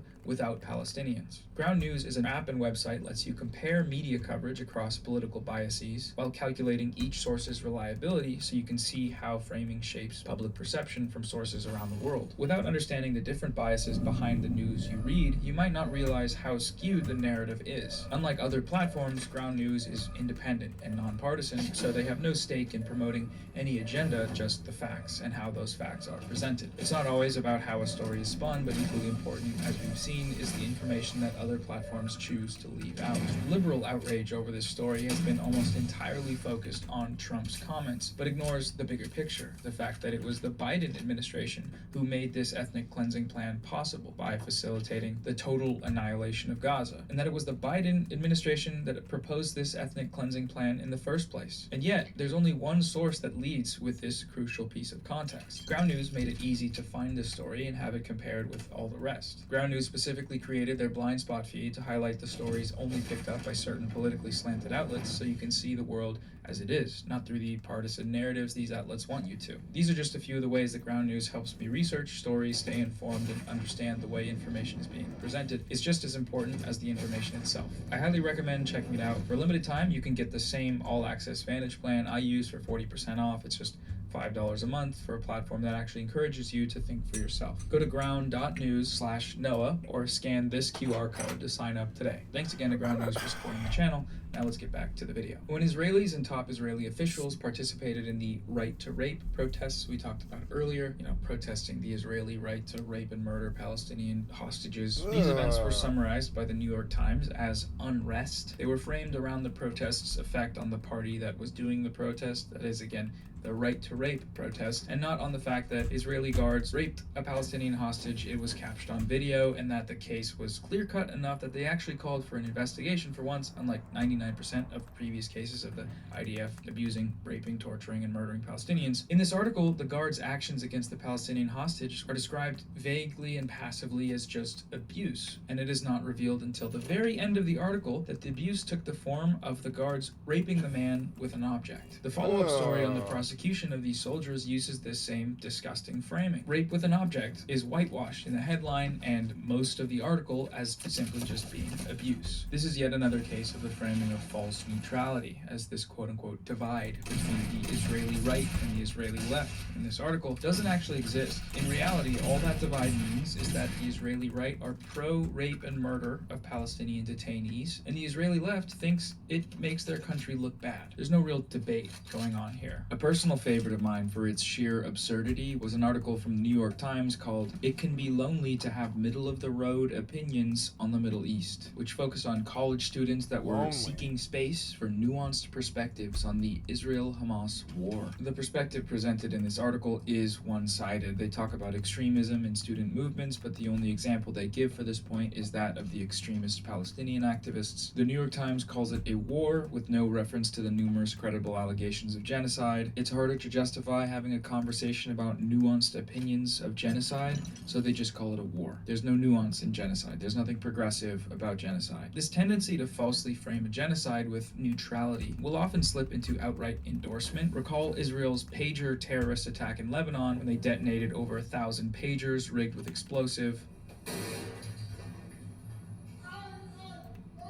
This was a widespread mass terrorist attack that indiscriminately targeted civilians and left hundreds dead and permanently injured and disfigured, including a number of children. أول شيء أنا كنت إنه قاعدة عم بلعب على التليفون وهي إنه فجرت الساعة 3 إنه قبل ما أنا أحملها عم بلعب على التليفون هيك صارت ترن غريبة أنا إنه قمت حملتها حطيت لي ايرور وسهم إنه عشان أكبس أوكي والضوء صار يغبش على الآخر يعني عشان نقربها لعيوننا أنا قربت عشان شوف فيه بس فقعت ما عرفت شيء.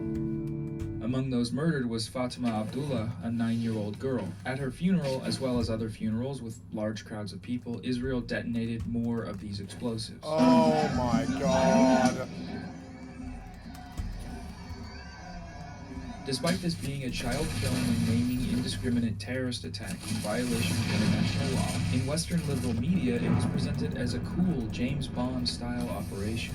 It was described using words like ambitious, sophisticated, and daring. The Israeli spy agency Mossad launched one of the most daring and sophisticated deceptions in the history of counterintelligence. An extraordinary act of espionage, an example of Israel's technological prowess. According to the New York Times, the attack restored the aura of Israel's intelligence agencies. Before covering the attack, these outlets always, of course, make sure to mention Hezbollah's U.S. designation as a terrorist organization. Don't worry, guys, they were just terrorists, nothing to see here. We got the bad guys, they were bad, we are good, mission accomplished. And of course, as we've touched on a couple times, lying by omission. That's another thing. With every previous example, you see it. The Israeli hostages receive wall-to-wall coverage with no mention of the fact that the majority of the deaths of these hostages were a product of the Israeli military through airstrikes or firing on hostages while they were waving white flags, or that on October 7th, Israel issued the Hannibal Directive, killing likely many hundreds of its own civilians as a matter of official policy. One of the really effective propaganda strategies that results from these lies by omissions comes in the case of genocide allegations. Western outlets rarely, if ever, actually mention the numerous allegations of genocide levied against Israel. The few times that they do, they're often brief, unspecific, and accompanied with equivocation or lengthy citations of Israel's defense against the allegations. When the New York Times covered the Amnesty International genocide report, the subheading immediately backtracks into running cover for Israel. Israel rejected the charge, the first of its kind by a major human rights organization,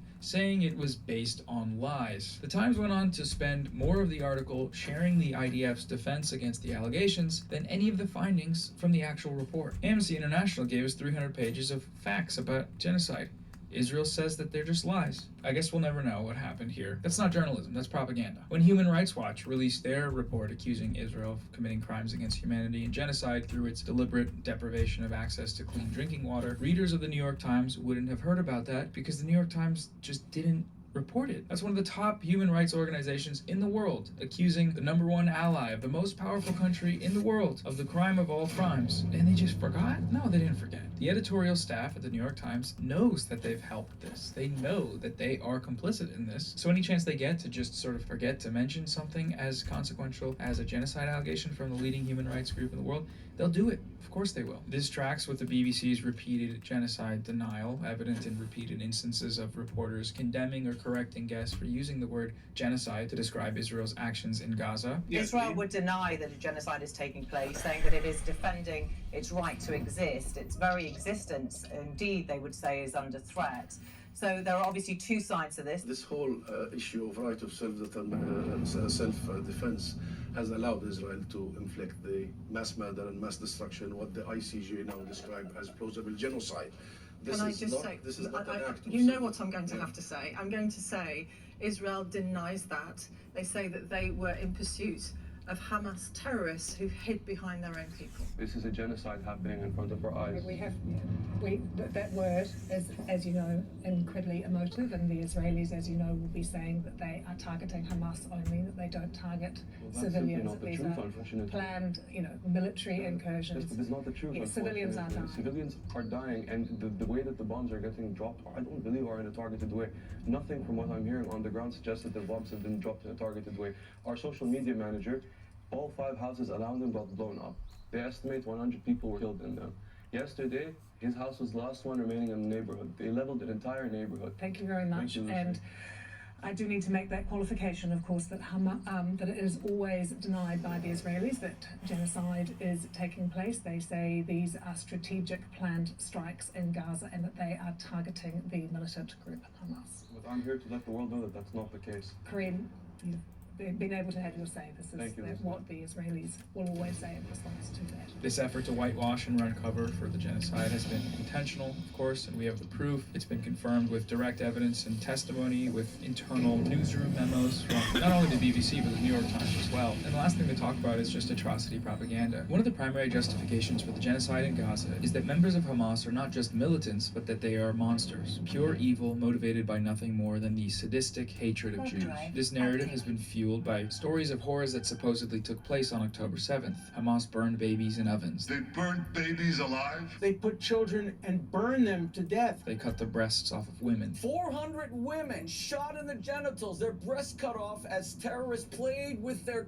bloody breasts like a football. They cut off the breasts of women and throw them around. They beheaded 40 babies. I never really thought that I would see and have confirmed pictures of terrorists beheading children. They behead children. They cut the fetus out of the womb of a pregnant woman. They committed a campaign of systematized mass rape. There is no justification for collective rape. What happened on October 7th was mass, systematic, planned rape and genital mutilation of women. All of these claims are false, complete fabrications, full stop. No credible evidence has been provided for any of them. Many were shown to be deliberately fabricated, and despite this, they were spread far and wide and ultimately used as rhetorical justification to continue the genocidal onslaught in Gaza. The first major place this narrative broke was Screams Without Words, a front-page New York Times story in late December of 2023. This story came as Israel's actions in Gaza were starting to receive widespread condemnation from the international community. The story was thoroughly debunked. The person who wrote it discredited as being a genocidal Zionist with no history of reporting and self-admitting that the New York Times pushed for this story to come to the public despite the lack of credible evidence. The New York Times podcast, The Daily, shelved the episode due to a lack of credible evidence, but the New York Times never retracted the story, which is because they had no real pressure to do so. The false narrative had already prevailed, and that narrative was consistent with the status quo of the American empire, for whom they are running cover. In July of last year, Israeli Prime Minister Benjamin Netanyahu repeated some of these lies in front of Congress. He received a standing ovation. 3 weeks later, the White House approved a $20 billion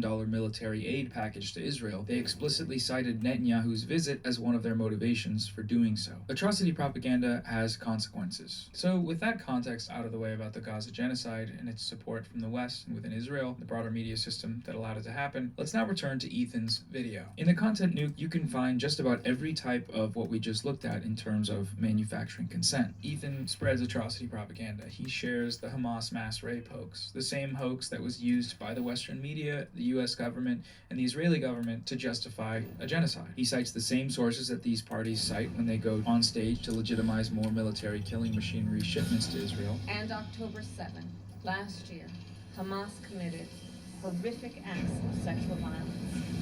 Cheryl, I thank you for all your work to bring to light the horrors of this issue and for your film about what happened on October 7th. In his video, Ethan spreads overt misinformation, just straight up lies about Hezbollah and Ansar Allah, or the Houthis, in order to delegitimize their struggle against Israel's genocide. He cites baseless claims from Saudi state propaganda outlets to attack the Houthis. He also cites a documentary about Ansar Allah, which he uses as proof of the claim that they brought back slavery, when the documentary wasn't even about the Houthis. It was about the Yemeni government before the Houthi takeover. He spreads long debunked Nakba denialist talking points that have been used for decades to legitimize Israeli colonization of Palestine. Ethan cites sources that contradict his own claims directly, such as the UN report he claims proves the Hamas mass rapes allegation. There's a UN report that concludes it happened, which the report itself denies. He spends 20 minutes in the video smearing a 19-year-old survivor of the US-backed Saudi genocide in Yemen as a terrorist with zero credible evidence. He makes a number of transparently false anti-Semitism accusations, like his claim that Israel's ban on new account signups from Israel was anti-Semitic. Around the end of the year, when people started talking about anti-Semitism on Twitch, Dan Saltman discovered the Israel ban when he was sent the code proving the block happened. In reality, the ban also affected millions of non-Jews living in Israel and Palestinians in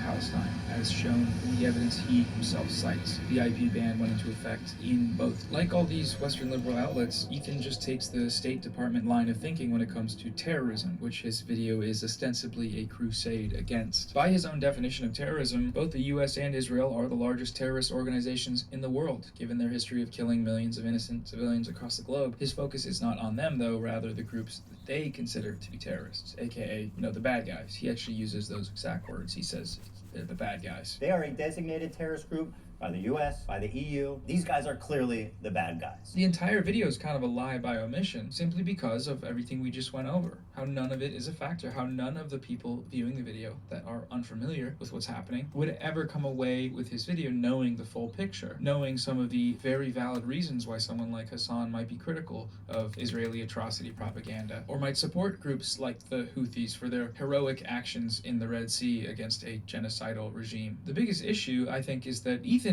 manages to do all of this while still calling himself a stalwart ally to the Palestinians. I've been a stalwart supporter of the Palestinian cause for many years. This is what makes liberal Zionism so insidious. He is using humanistic appeals to things like peace and safety, but doing so in a way that distracts from the actual source of the problem. The problem is Zionism and the genocidal Israeli state. That is what's causing these problems. And people that might otherwise be able to understand if presented with the facts of the situation are simply led astray by people like Ethan, where a more right-wing Zionist might put off the average liberal with extremist claims and overtly genocidal language, the liberal Zionist draws you in with the facade of empathy. He wants to appear empathetic, as if he cares for these people, as if he doesn't ascribe to a genocidal ideology. So, in order to do that, he has to lie, and roping in otherwise progressive people into a death cult. Aside from this video being a nonsensical genocidal propaganda piece, it's also entirely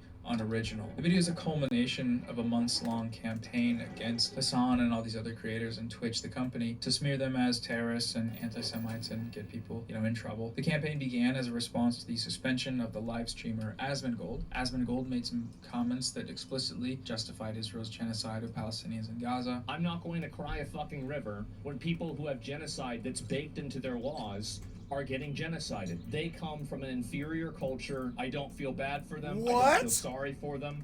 I don't care. I don't support them. Following his suspension for these comments, a community of large content creators, most notably the live streamer Destiny, along with his fan base, rushed to Asmongold's defense, whitewashing and justifying his comments. Meanwhile, Asmongold gets a 15-day ban for having a spicy take on the war. So you have someone like Asmongold, who breathes the wrong direction, says the wrong thing, and instantly gets banned. In this situation, one could, if they were to extend the charitability, could say that Asmongold was probably referring to extremists in the Islamic religion. Extremists in the Islamic religion. The case of Asmongold's suspension from Twitch was then weaponized against these pro-Palestine voices, most notably Hassan, in an effort to get him deplatformed. To do this, they compiled a number of short clips taken from Hassan's live streams, using them to accuse Hassan of things like supporting and promoting terrorism, allegedly denying October 7th sexual violence, and making anti-Semitic statements. Each one of the clips and their associated accusations can be traced back to prominent posts on Destiny's subreddit.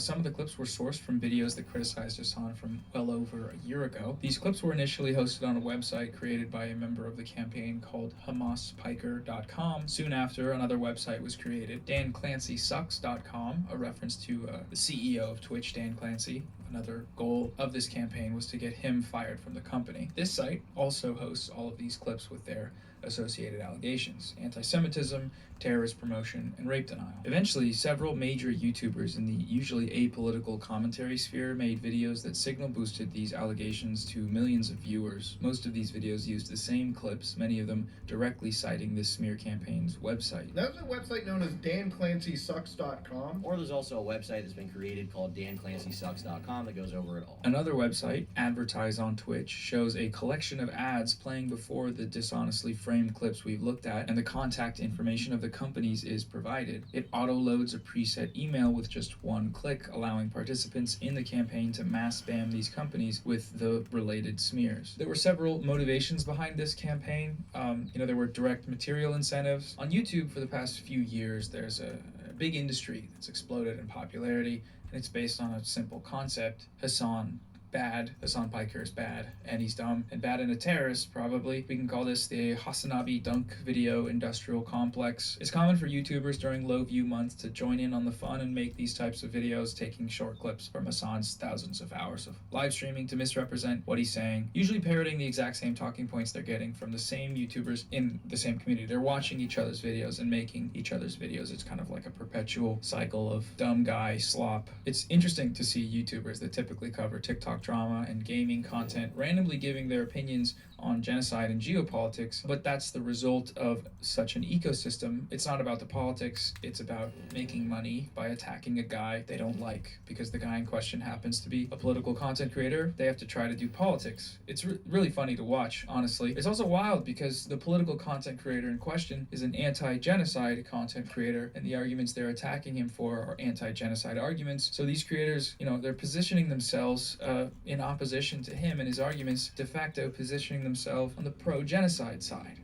Anti-genocide is pro-genocide. It's quite the precarious predicament they've placed themselves in. Do they realize it? No. Do they care? Probably not. But that's what's happening. That's what they're doing. The success of Ethan's video, which garnered over 3 million views in its first month, is a testament to the algorithmic viability of Hassan bad content. Get in front of a politically illiterate American audience and call a pro-Palestine influencer a terrorist, promoting hateful terrorist music videos, terrorist propaganda videos, terrorist propaganda video. Collect big, fat AdSense check. That's how it goes. And Ethan knew it would do well too, and made sure to get a sponsor for the video. Thank you to ExpressVPN for sponsoring this video. Which was a VPN company that happens to be owned by an Israeli billionaire with a history of funding and supporting the IDF. He's not a Zionist though, apparently. Apparently he's not a Zionist, and he's pro-Palestine. I've been a stalwart supporter of the Palestinian cause for many years. A few years ago, Destiny was banned from Twitch. Since then, he has repeatedly attempted to be reinstated on the platform, and the latest attempt by using the campaign was probably the closest he's ever been in terms of putting pressure on the platform. We're tired of your site changing the rules every week. Nobody knows what's going on. Get your shit together, unban Destiny, and fucking make a site that people actually want to go to. Dedicate the last 2 weeks of my life basically to Steve's cause. You're talking about the Twitch thing? Yeah, destroying Twitch. Some of the motivations for the campaign are political in nature, though, obviously. You know, Hassan Piker is one of the most prominent pro-Palestine voices on YouTube, and this campaign has been orchestrated by Zionists. The website that started this campaign, HamasPiker.com, doubled as a donation page for a prominent Zionist organization. Since learning about the existence of Israel on October 7th of 2023, Destiny has positioned himself as its #1 cheerleader, showing up to debates to defend the genocidal apartheid state using Zionist talking points and denying that a genocide is taking place. On the Lex Friedman Israel-Palestine debate, Destiny justified Israel's slaughter of 4 Palestinian children in the Gaza beach bombings using talking points plucked directly from IDF spokespeople. Those kids weren't just on the beaches as August stated in an article. Those kids were literally coming out of a previously identified Hamas compound that they have operated from. They literally did. With all due respect, you're such a fantastic moron. It's terrifying. I left Finkelstein's iconic response in there because he is 100% correct. The events of that day were witnessed by dozens of journalists. There is no real dispute as to what happened, except from, of course, the party that slaughtered the children, which is Israel, and in turn, its propagandists, like Destiny. A group of boys, cousins, playing on the beach. Now, we're running for their lives. Until seconds later, another shell hit. Israel claimed it was firing on Hamas militants at the port, but the dead were 4 young boys. He's also explicitly called for the genocide of Palestinians. Honestly, I'm pro-genocide. It sounds really shitty, but I think that Israel should just draw its fucking borders about where it is now, and basically Palestinians can come live in another place.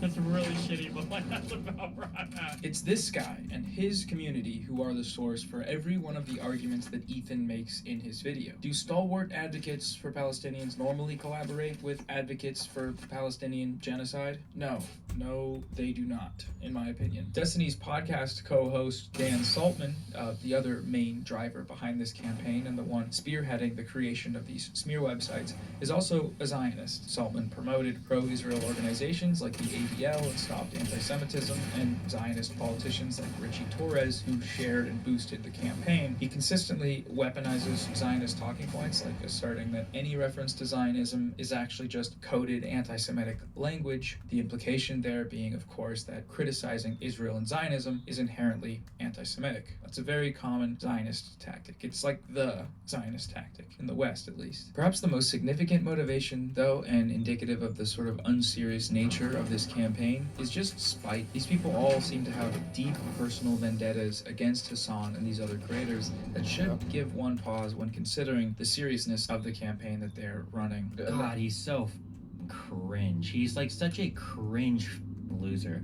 I would pay we'd raise $1 million to send this dude to go and fight in Yemen, and then all of us would volunteer for the Navy. Holy shit, he's such a cringe. Destiny has for almost 5 years just obsessively talked about Hassan on his channel. He's made video after video about him. The frequency of these videos increased after Destiny was banned from Twitch. In the span of time since then, he has uploaded almost 80 videos about Hassan out of a total of 450 videos. So that's at least 1/5 of his working life spent talking about Hassan. In contrast, in the same span of time, Hassan has uploaded over 1,200 videos, and he's talked about Destiny a total of 5 times. 5. 4 of them have come in the last few months while covering Destiny's role in this smear campaign and the credible allegations of sex crimes against him. So that's less than 1% of his coverage. This isn't an internet beef. Hassan has a stalker. With Ethan, I feel like I can kind of spot the moment that he started going into this direction, which was the moment that people started calling him racist for saying racist stuff. It was one argument he made where he compared Jewish Voice for Peace anti-Zionist activists to capos. They're Jewish collaborators with fucking Nazis. Ethan, don't do that, please. Don't say that the Jews' Voice for Peace are akin to capos. Like, that's... I'm telling you that the mere existence of Jewish voices it's not a leg to stand on. I don't understand that. The chat started calling him Zionist freak because that's a Zionist freak thing to say, and then since then he's sort of constructed an entire mind prison around the idea that he's not racist and anyone calling him racist is actually the real racists. Because Hassan's community is politically oriented and is able to spot the racist rhetoric in question, that means they're all extremists and Hassan is leading them, so he's an extremist, and that Hassan and them are all the problem and that he's a perfect angel, which is the direction he's taking, it seems like. My only crime is wanting a two-state solution instead of one, and thinking it's not okay to kill Israeli civilians. That's it. That's why they're calling me a Nazi Zionist. And now he's just totally gone off the rails. He spends most of his time cowering in fear behind Instagram stories that people can't respond to. Every single one of the uploads on his personal YouTube channel in the last number of months have been targeted towards Hassan. He spent most of his live podcast talking about Hassan and calling him a terrorist and whatnot. Bro, I have not seen a single one of his fucking Instagram stories. I didn't know he was posting about me this much. Oh my god, every day?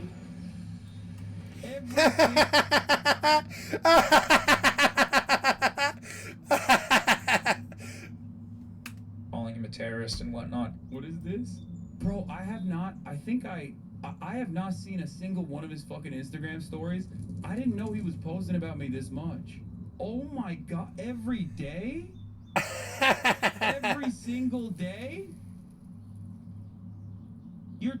No. There was that one Instagram story where Ethan Klein was having to evacuate due to the wildfires or something, and he managed to make the post about Hassan and about how Hassan probably thinks it's awesome that his house might burn down while his family is in the background trying to evacuate the wildfires. Just wild. Ethan Klein has repeatedly denied any association with this campaign and Destiny or his community. That may have something to do with the recent credible allegations that Destiny is a sex criminal, but this is false. Ethan has been caught on his live podcast browsing the Destiny subreddit for arguments to use to attack Hassan. Leaked Discord logs show Dan Saltman admitting to exchanging emails with Ethan and the H3 team personally during the campaign. And even if there wasn't evidence of direct communication, the far more important connection is that Ethan is saying the exact same things, using the same out-of-context clip that everyone else used to call Hassan a terrorist or whatever. It's been a group effort. That's just what it is. So just a few final thoughts here.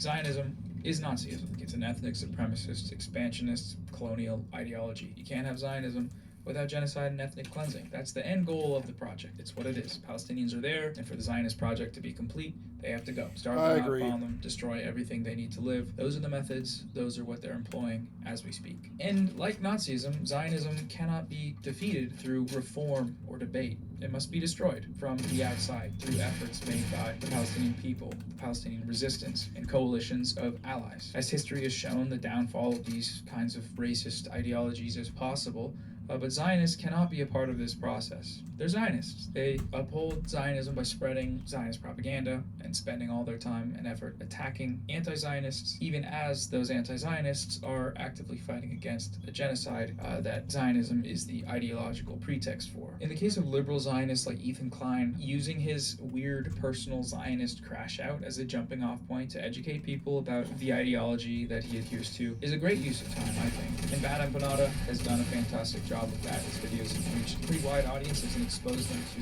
the reality and history of the genocidal Zionist project. That's a really good thing. That's a really important thing that he's doing, and I think many of you can probably also help out with that. Most of you have smartphones and cameras and TikTok, so go ahead, start posting about it, spread the word. Aside from being a morally good thing to do, it's also becoming sustainable It's algorithmically viable. The Ethan Klein crash-out industrial complex is booming, and we can harness it as a propaganda machine to expose Zionism for the genocidal ideology that it is. You may have the feeling, as I often have, that the history books will look back upon these times and those who supported the Gaza genocide with shame and horror. The only problem with that is that these people feel no shame. They're here to make money and to convince themselves that they aren't evil. And the way they do that is by lying, by spreading liberal Zionist propaganda. It's profitable, and it's easy, and it's acceptable. You're allowed to say that you think all Palestinians... Yeah, I have a fundamental problem with American streamers weighing in on the Israel-Palestine thing, because they live in America. They don't know these people. They don't know, like, I mean, maybe they do, but I don't think they do.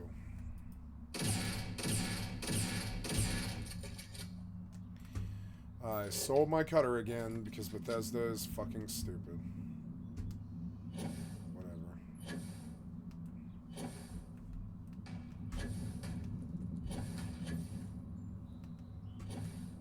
I favorited the cutter. I don't know why. Well, oh no, I guess I just stopped carrying them. I don't care about mining anymore. I realize that it's a complete waste of time. It's nice to pull it in, but it's not nice to spend the time on it because you can just go buy it from the fucking vendor. There's really no reason to mine at all. If they give me another fancy cutter, I'll keep it, and I'll try to keep it. But I've sold like fucking 200 cutters or something now. It's so dumb. Like, I don't know, maybe I have a cutter, I'm not using it. I don't know.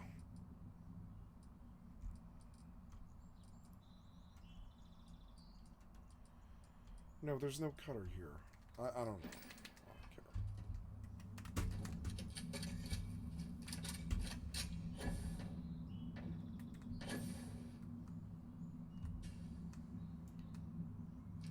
I wish shift would cause you to slam downwards, because I wish the jetpack would go downwards, because there's really no reason why it wouldn't.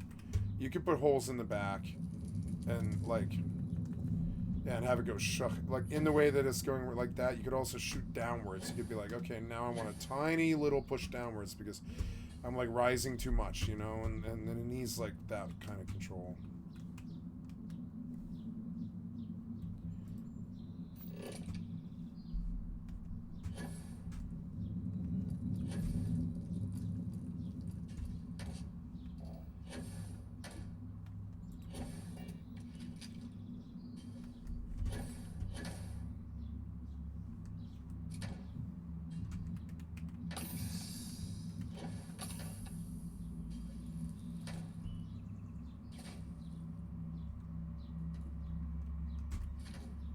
Is that an elevator? Yeah, take me up.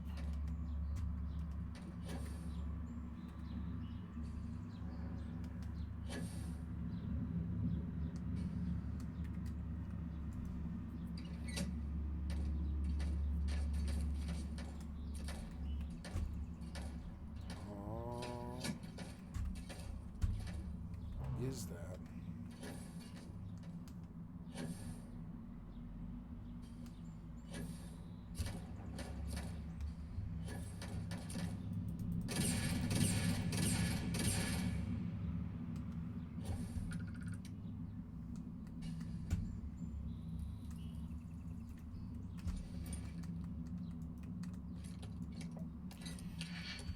I think I'm done with this video. He put a bunch of his propaganda at the end too. His stuff is propaganda as well. He's like actively speaking out against them, but they're just people exercising their fucking rights of speech. It's like, you know, his whole thing against them is also wrong.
I've got to talk about this. I've been having way too much fun. The redemption story of Helldivers 2 has to be studied. We're talking about a game that took over the world at one point, then lost 90% of its players, more than 90% of its players, and is now crawling its way back.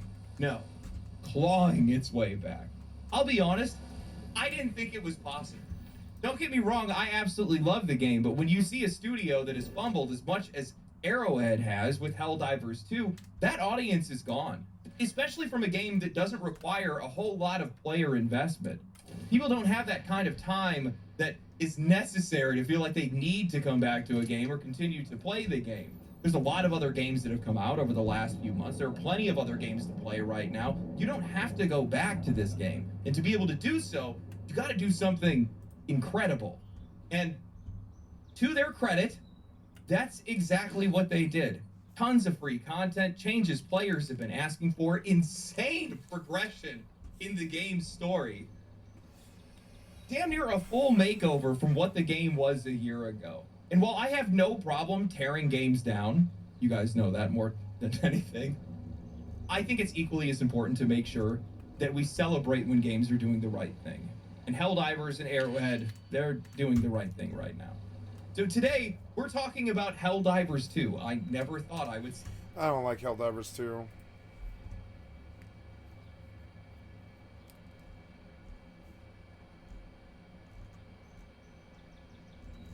What happened here? You like bumped me back for no reason. Why? Why are we back?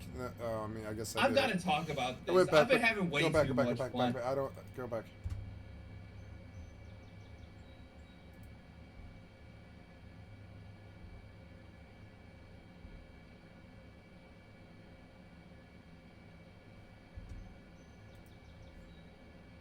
Hello, everybody. As we navigate these trying times, folks, I offer you a brief Thank moment you, of Code for respite Broke Up Like to a Sub walk to your with channel. me in this journey of creating a video game. It's a high fantasy emergent gameplay RPG inspired by games like Kenshi, Dwarf Fortress, and a roguelike my older brother showed me when I was 12 years old called Ivan. It's got goblins and humans and showed me when I was 12 years old called Ivan. It's got goblins and humans and Canadian with me when I was 12 years old called Ivan. It's got goblins and humans and Canadian geese, but eventually it will be host to a whole world of dwarves, elves, ogres, and maybe one day, God willing, Dragon's Crown style decoration being placed. I also added this hover effect to display the exact numbers. When a character's blood reaches 0, they'll go unconscious, and if continuing to bleed because they're not bandaged or cauterized, they'll eventually die when the blood amount gets to negative. Aesthetically, but we're off to a good start. But at this point you might be wondering if this life is even worth saving. If everyone is exactly the same, we can probably just give their stuff to the next guy and move on like nothing happened. What's missing is the experience, and, well, the experience points. And experience, folks, like rap music, is all about the bars. So I started by modeling this glass bar, and a rectangle to fill it. This time I made it white so it could be colored differently in-game. I then modeled this piece of wood and rendered them all into 2D sprites. Now, the first RPGs I played as a kid always had experience as an arbitrary value that accumulated and granted the character a new level, giving them choices on what stats or skills to improve. And this, to me, feels like a violation of what experience points probably came from, in that they're meant to represent the character's experience doing something, and therefore how good they are at it. Developing skills through practice is one of the most incredible things about being alive, aside from large breasts, and so RPGs should operate the same way, in my opinion. So I created another UI tab, this time with a star since I felt it symbolizes experience, and I had it populate a menu with an experience bar for each skill. These stats will be more complex than simply using them. I want them to more dumb is having to unequip and equip an item a bunch of times to put it on the right way, while an NPC without the guidance of a human being would simply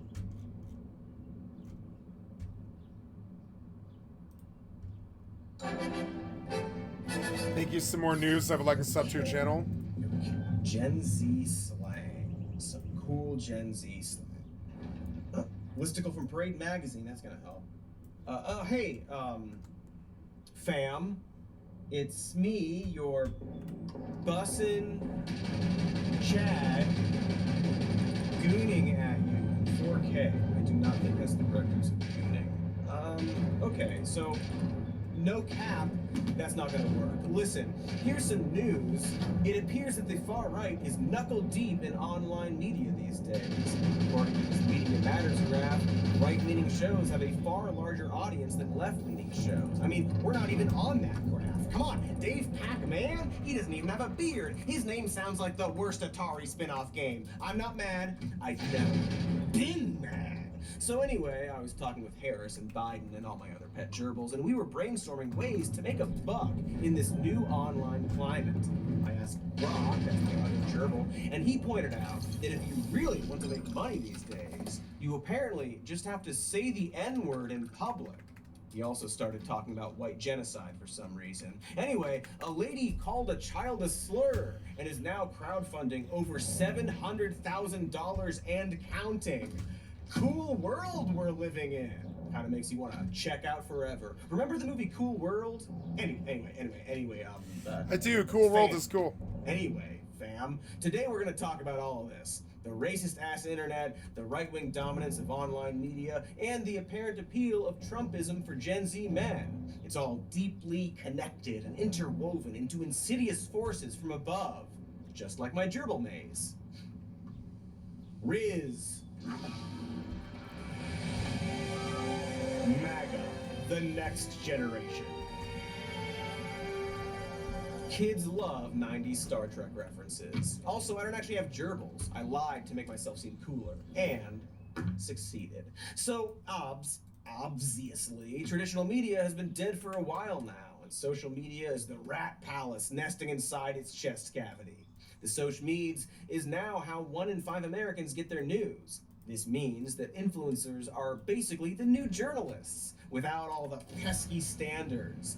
And since the entire influencer economy is based on parasocial relationships with specific online personalities, it makes people far more susceptible to misinformation.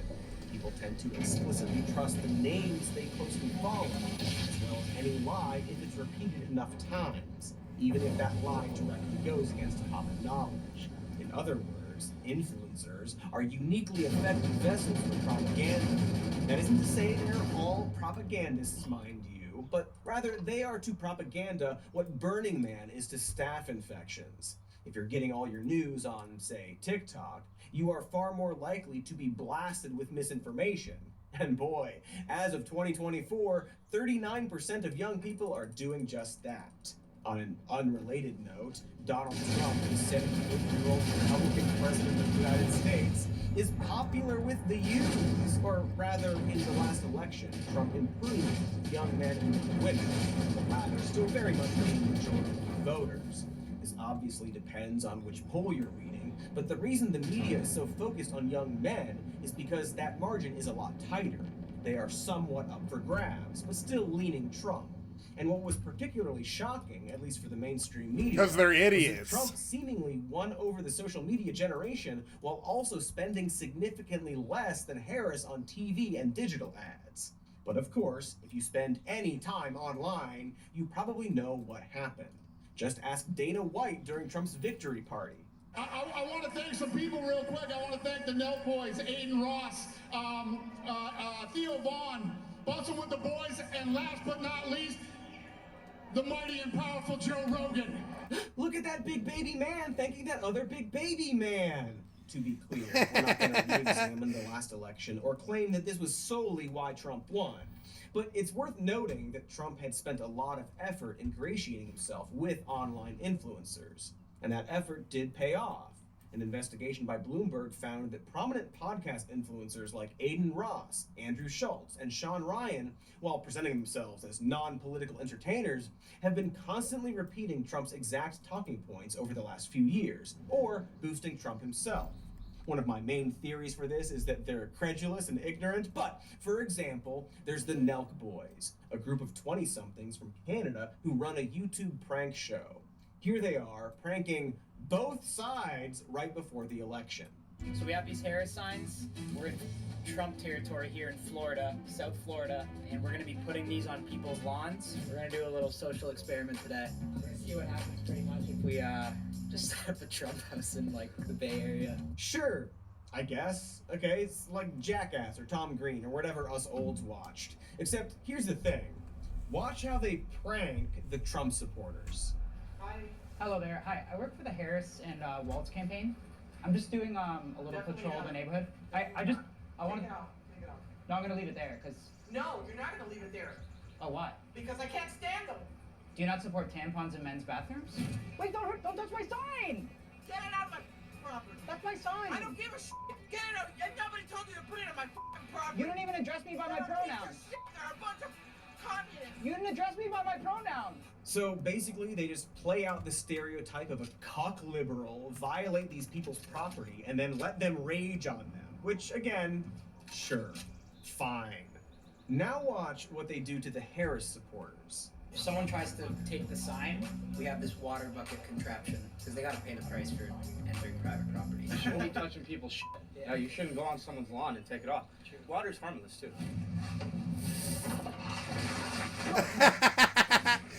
Huh. Why didn't they just do the same prank? I know it's weird to think this hard about a YouTube prank show, but I can't help but notice that the segment where they prank conservatives involves them mocking pronoun and trans stuff and putting signs on people's lawns. And the prank on liberals is actually flipping that by baiting people to go on their property. And even talking about how you shouldn't go on people's property, the thing they did before. And so in both pranks, the non-Trump supporter is doing the bad thing, aren't they? This isn't actually a prank on both sides. Also, and I kind of buried the lead here, this entire video is a prelude to them going on Trump's plane and gushing about it. That's Kamala's greatest achievements.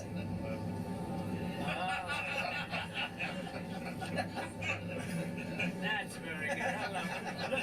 They're always working. So yeah, the video is literally titled Donald Trump invited us on Trump Force One, and it's just a campaign video for Trump. Also, I know this is subjective, but these are just dad jokes, right? Like, do better pranks, guys. Their very first hit video was them going to Venice Beach, offering people coke like a drug, and then, get this, presenting the soda. It got 50 million views.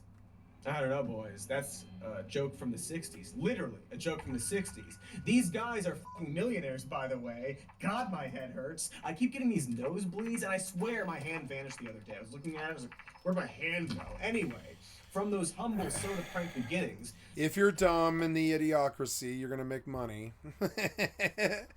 These guys got more and more Trumpy and conservative. Seems like getting rich does that. Their first big turn was when they got temporarily demonetized on YouTube after holding a college rager during the pandemic. Since then, the group's founder, Kyle Forgier, has hosted multiple right-wing personalities on his Full Send podcast, including Trump, of course. Forgier started off the episode by complaining about how bad America has gotten, citing typical right-wing grievances like trans people in sports and the open border, which, you know, we don't have. That video has over 8.8 million views. The Nelk Boys also joined Trump for his Vegas rally, where Kyle criticized Tim Walz for an apparent Minnesota state tax levied on Zyn, a nicotine pouch. You know, tobacco dip? It's basically that, but all .com. It's owned by Philip Morris, for Pete's sake. And while it's not officially endorsed by them, according to a lot of influencers, Zyn will free the mind, increase productivity, and enhance sexual performance. Of course, all Zyn actually does is constrict blood vessels, so the only thing it enhances is erectile dysfunction. Again, it's newfangled dip. Also, Tucker Carlson loves it too. On the Nelk Boys podcast, he proudly states, quote, "I use it every second I'm awake." Great, thanks. So every time you look at Tucko, know that he is completely flaccid. I mean, we already knew that. I guess another Zyn side effect is seeing demons, or maybe... I wonder what this was. I was like, why is Tom Dark or Turkey Tom like using Zyn? And it's because they're all fucking idiots. You think a literal... They're all right-wing idiots. demon scratched you because you're high-wired on nicotine all day and you sleep with a couple of big dogs in your bed. Also, I'm sorry, I'm spending so much time on Zyn, but Tucker would later have a falling out with Zyn after the company got upset that he kept implying that their product would make your dick bigger, which it doesn't. In response, Tucker said Zyn was run by, quote, humorless left-wing drones, and started his own non-woke nicotine pouch called Alp. Those lefties at Philip Morris, my goodness. Remember when he was on TV? No. Anyway, when it comes to a lot of these new influencers, a similar pattern pops up. They are people naturally looking for an audience who run into some restriction or shame that doesn't exist in conservative circles.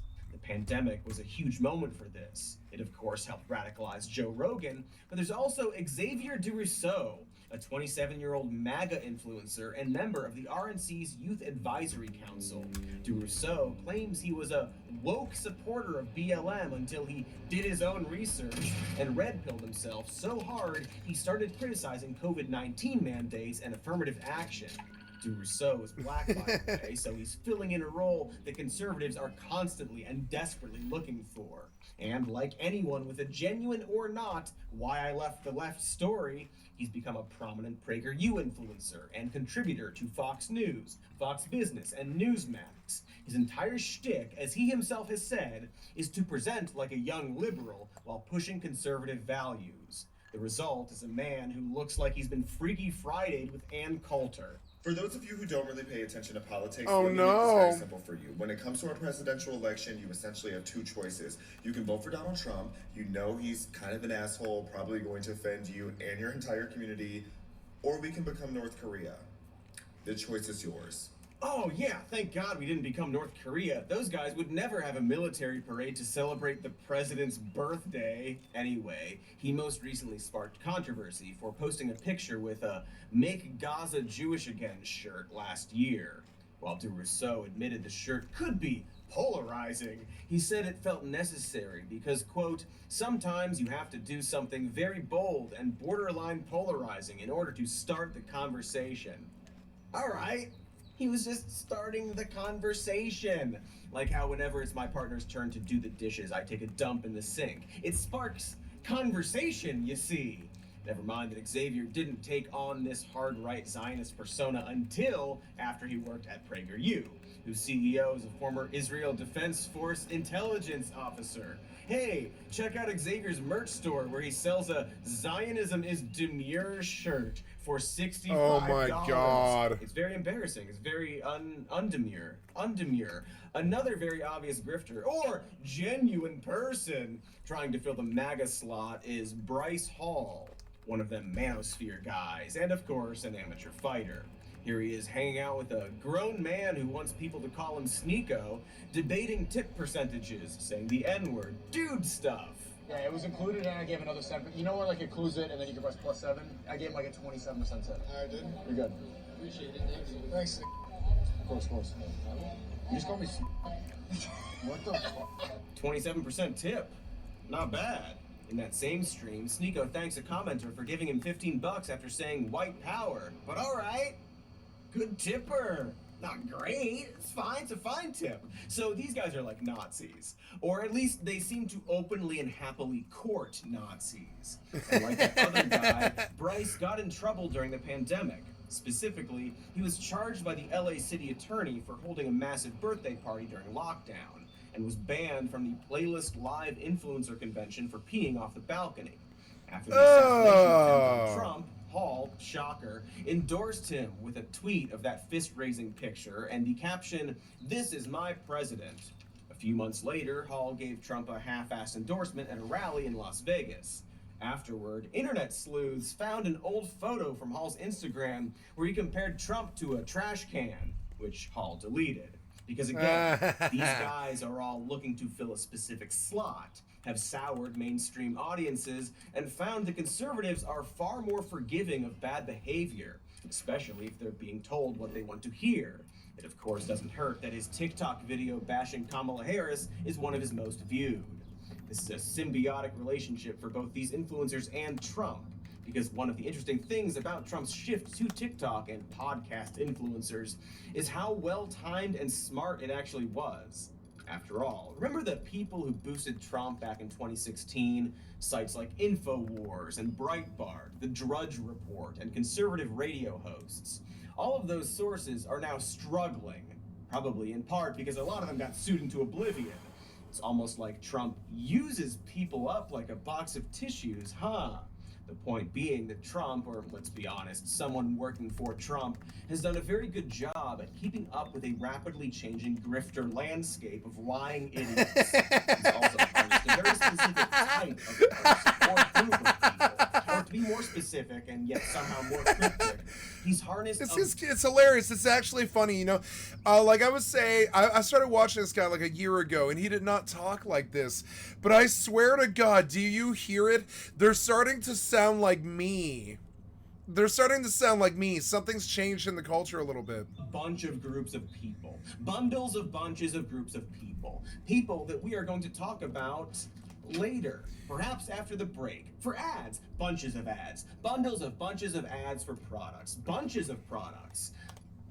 That's it. Diets are terrible. Boo! They're bad for you, and they make you feel bad. News diets, on the other hand, nobody has any complaints. We all love news, and want to subsist on a diet of exclusively news. So why not fill your news stomach with Ground News, which you can find via the QR code on the screen. Ground News is a website and an app that we sought out to sponsor us. They gather news from left, right, and center and compare coverage so that you can be sure you're keeping up with your nutritional goals. News such as U.S. food rations going to waste after the Trump administration's aid cuts. With Ground News, you can see that it's mostly left-leaning and down-the-middle news organizations covering this. And of the news stories from the right, well, those are mostly sources from outside the U.S. So odd how none of America's many, many right-leaning news outlets seem to care that 60,000 metric tons of food that could go to people around the world is going to rot in the U.S. government warehouse. Why do they care about that? They're not doing anything about that. It's weird. Anywho, you can get the headlines and all the context you require over at ground.news/SMN. With that link, you will save 40% off unlimited access. Ground News gives you a factuality chart and reveals the biased distribution of every major story. As Benjamin Franklin said, that's news to me. Again, go to ground.news/SMN to get 40% off unlimited access for yourself or someone you know. The link is in the description, and the meal is delicious. Oh, that one's about Stephen Miller. Summer! The season that's full of big moments.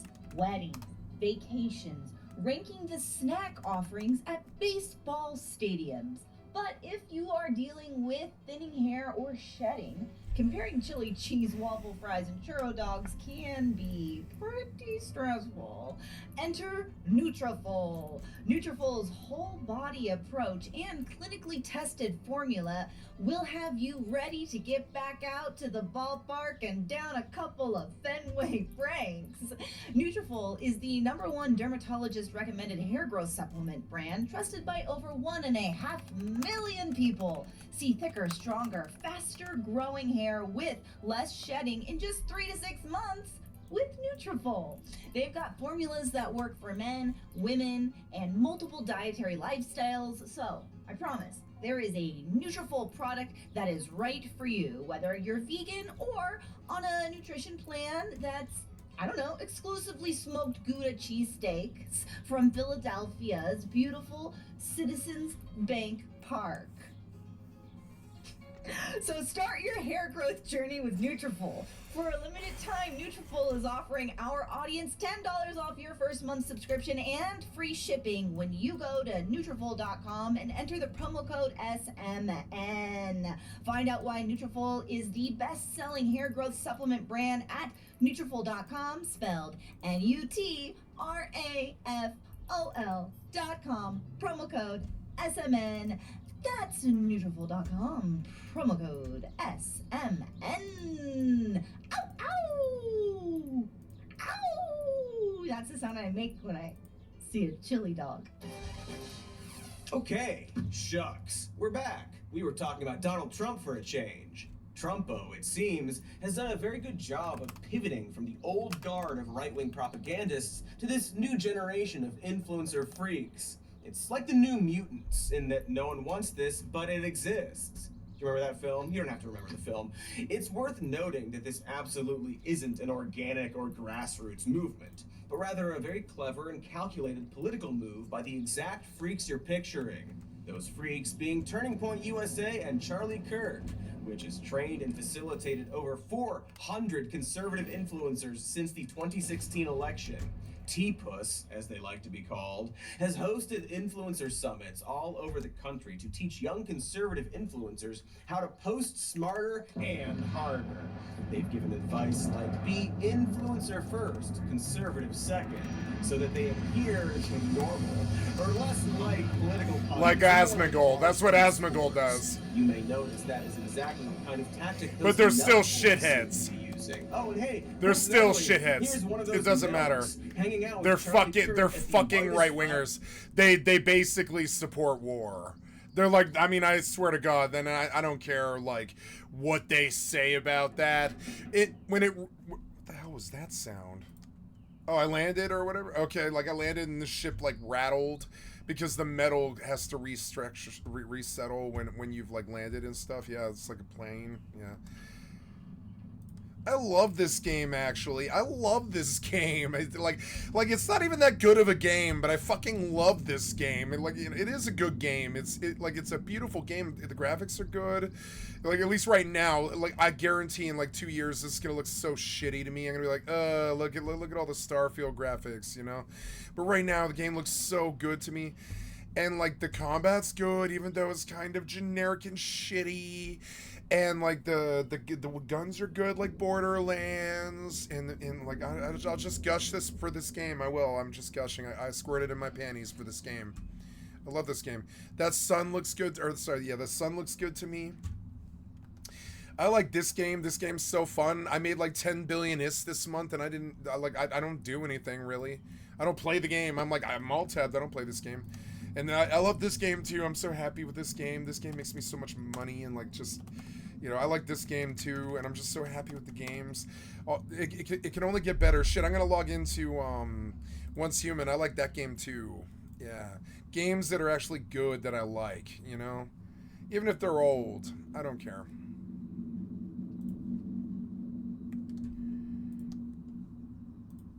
Party in the universe. Who's voted already, huh? Who's already voted? Hey, this guy looks like he's a happy camper. That's right. What's up, home slices? I'm gonna give you guys a phrase. Tell me the first thing that comes to mind. Okay? What? Illegal immigration. Yeah, nothing cooler than the phrases happy camper and home slices. Holy moly, Jeepers O'Malley. Are college kids just not cool anymore? What happened to college kids? Were they never cool? I was. Yeah. So this may look like a totally natural hangout between college kids and a 31-year-old man who never attended college. But wouldn't you know it? T-Puss and Charkirk have very much built a web of young internet. Cody is funny. He's very funny, actually. Absolutely operated troll farms before, as in they have paid young people to mass comment, turn out the music, and lies in order to make those ideas seem more popular. According to the Washington Post, one of Puss's social media efforts led to nearly... Good. So I'm going to go back to Jita now. I guess I'll leave this ship here because it's an appropriate ship to leave here. Oh, no, I guess my Gila is here. Oh, look, my Gila is here. My Gila is here for some reason. Nice. My Gila's here. Yeah, cool. Hey, cool.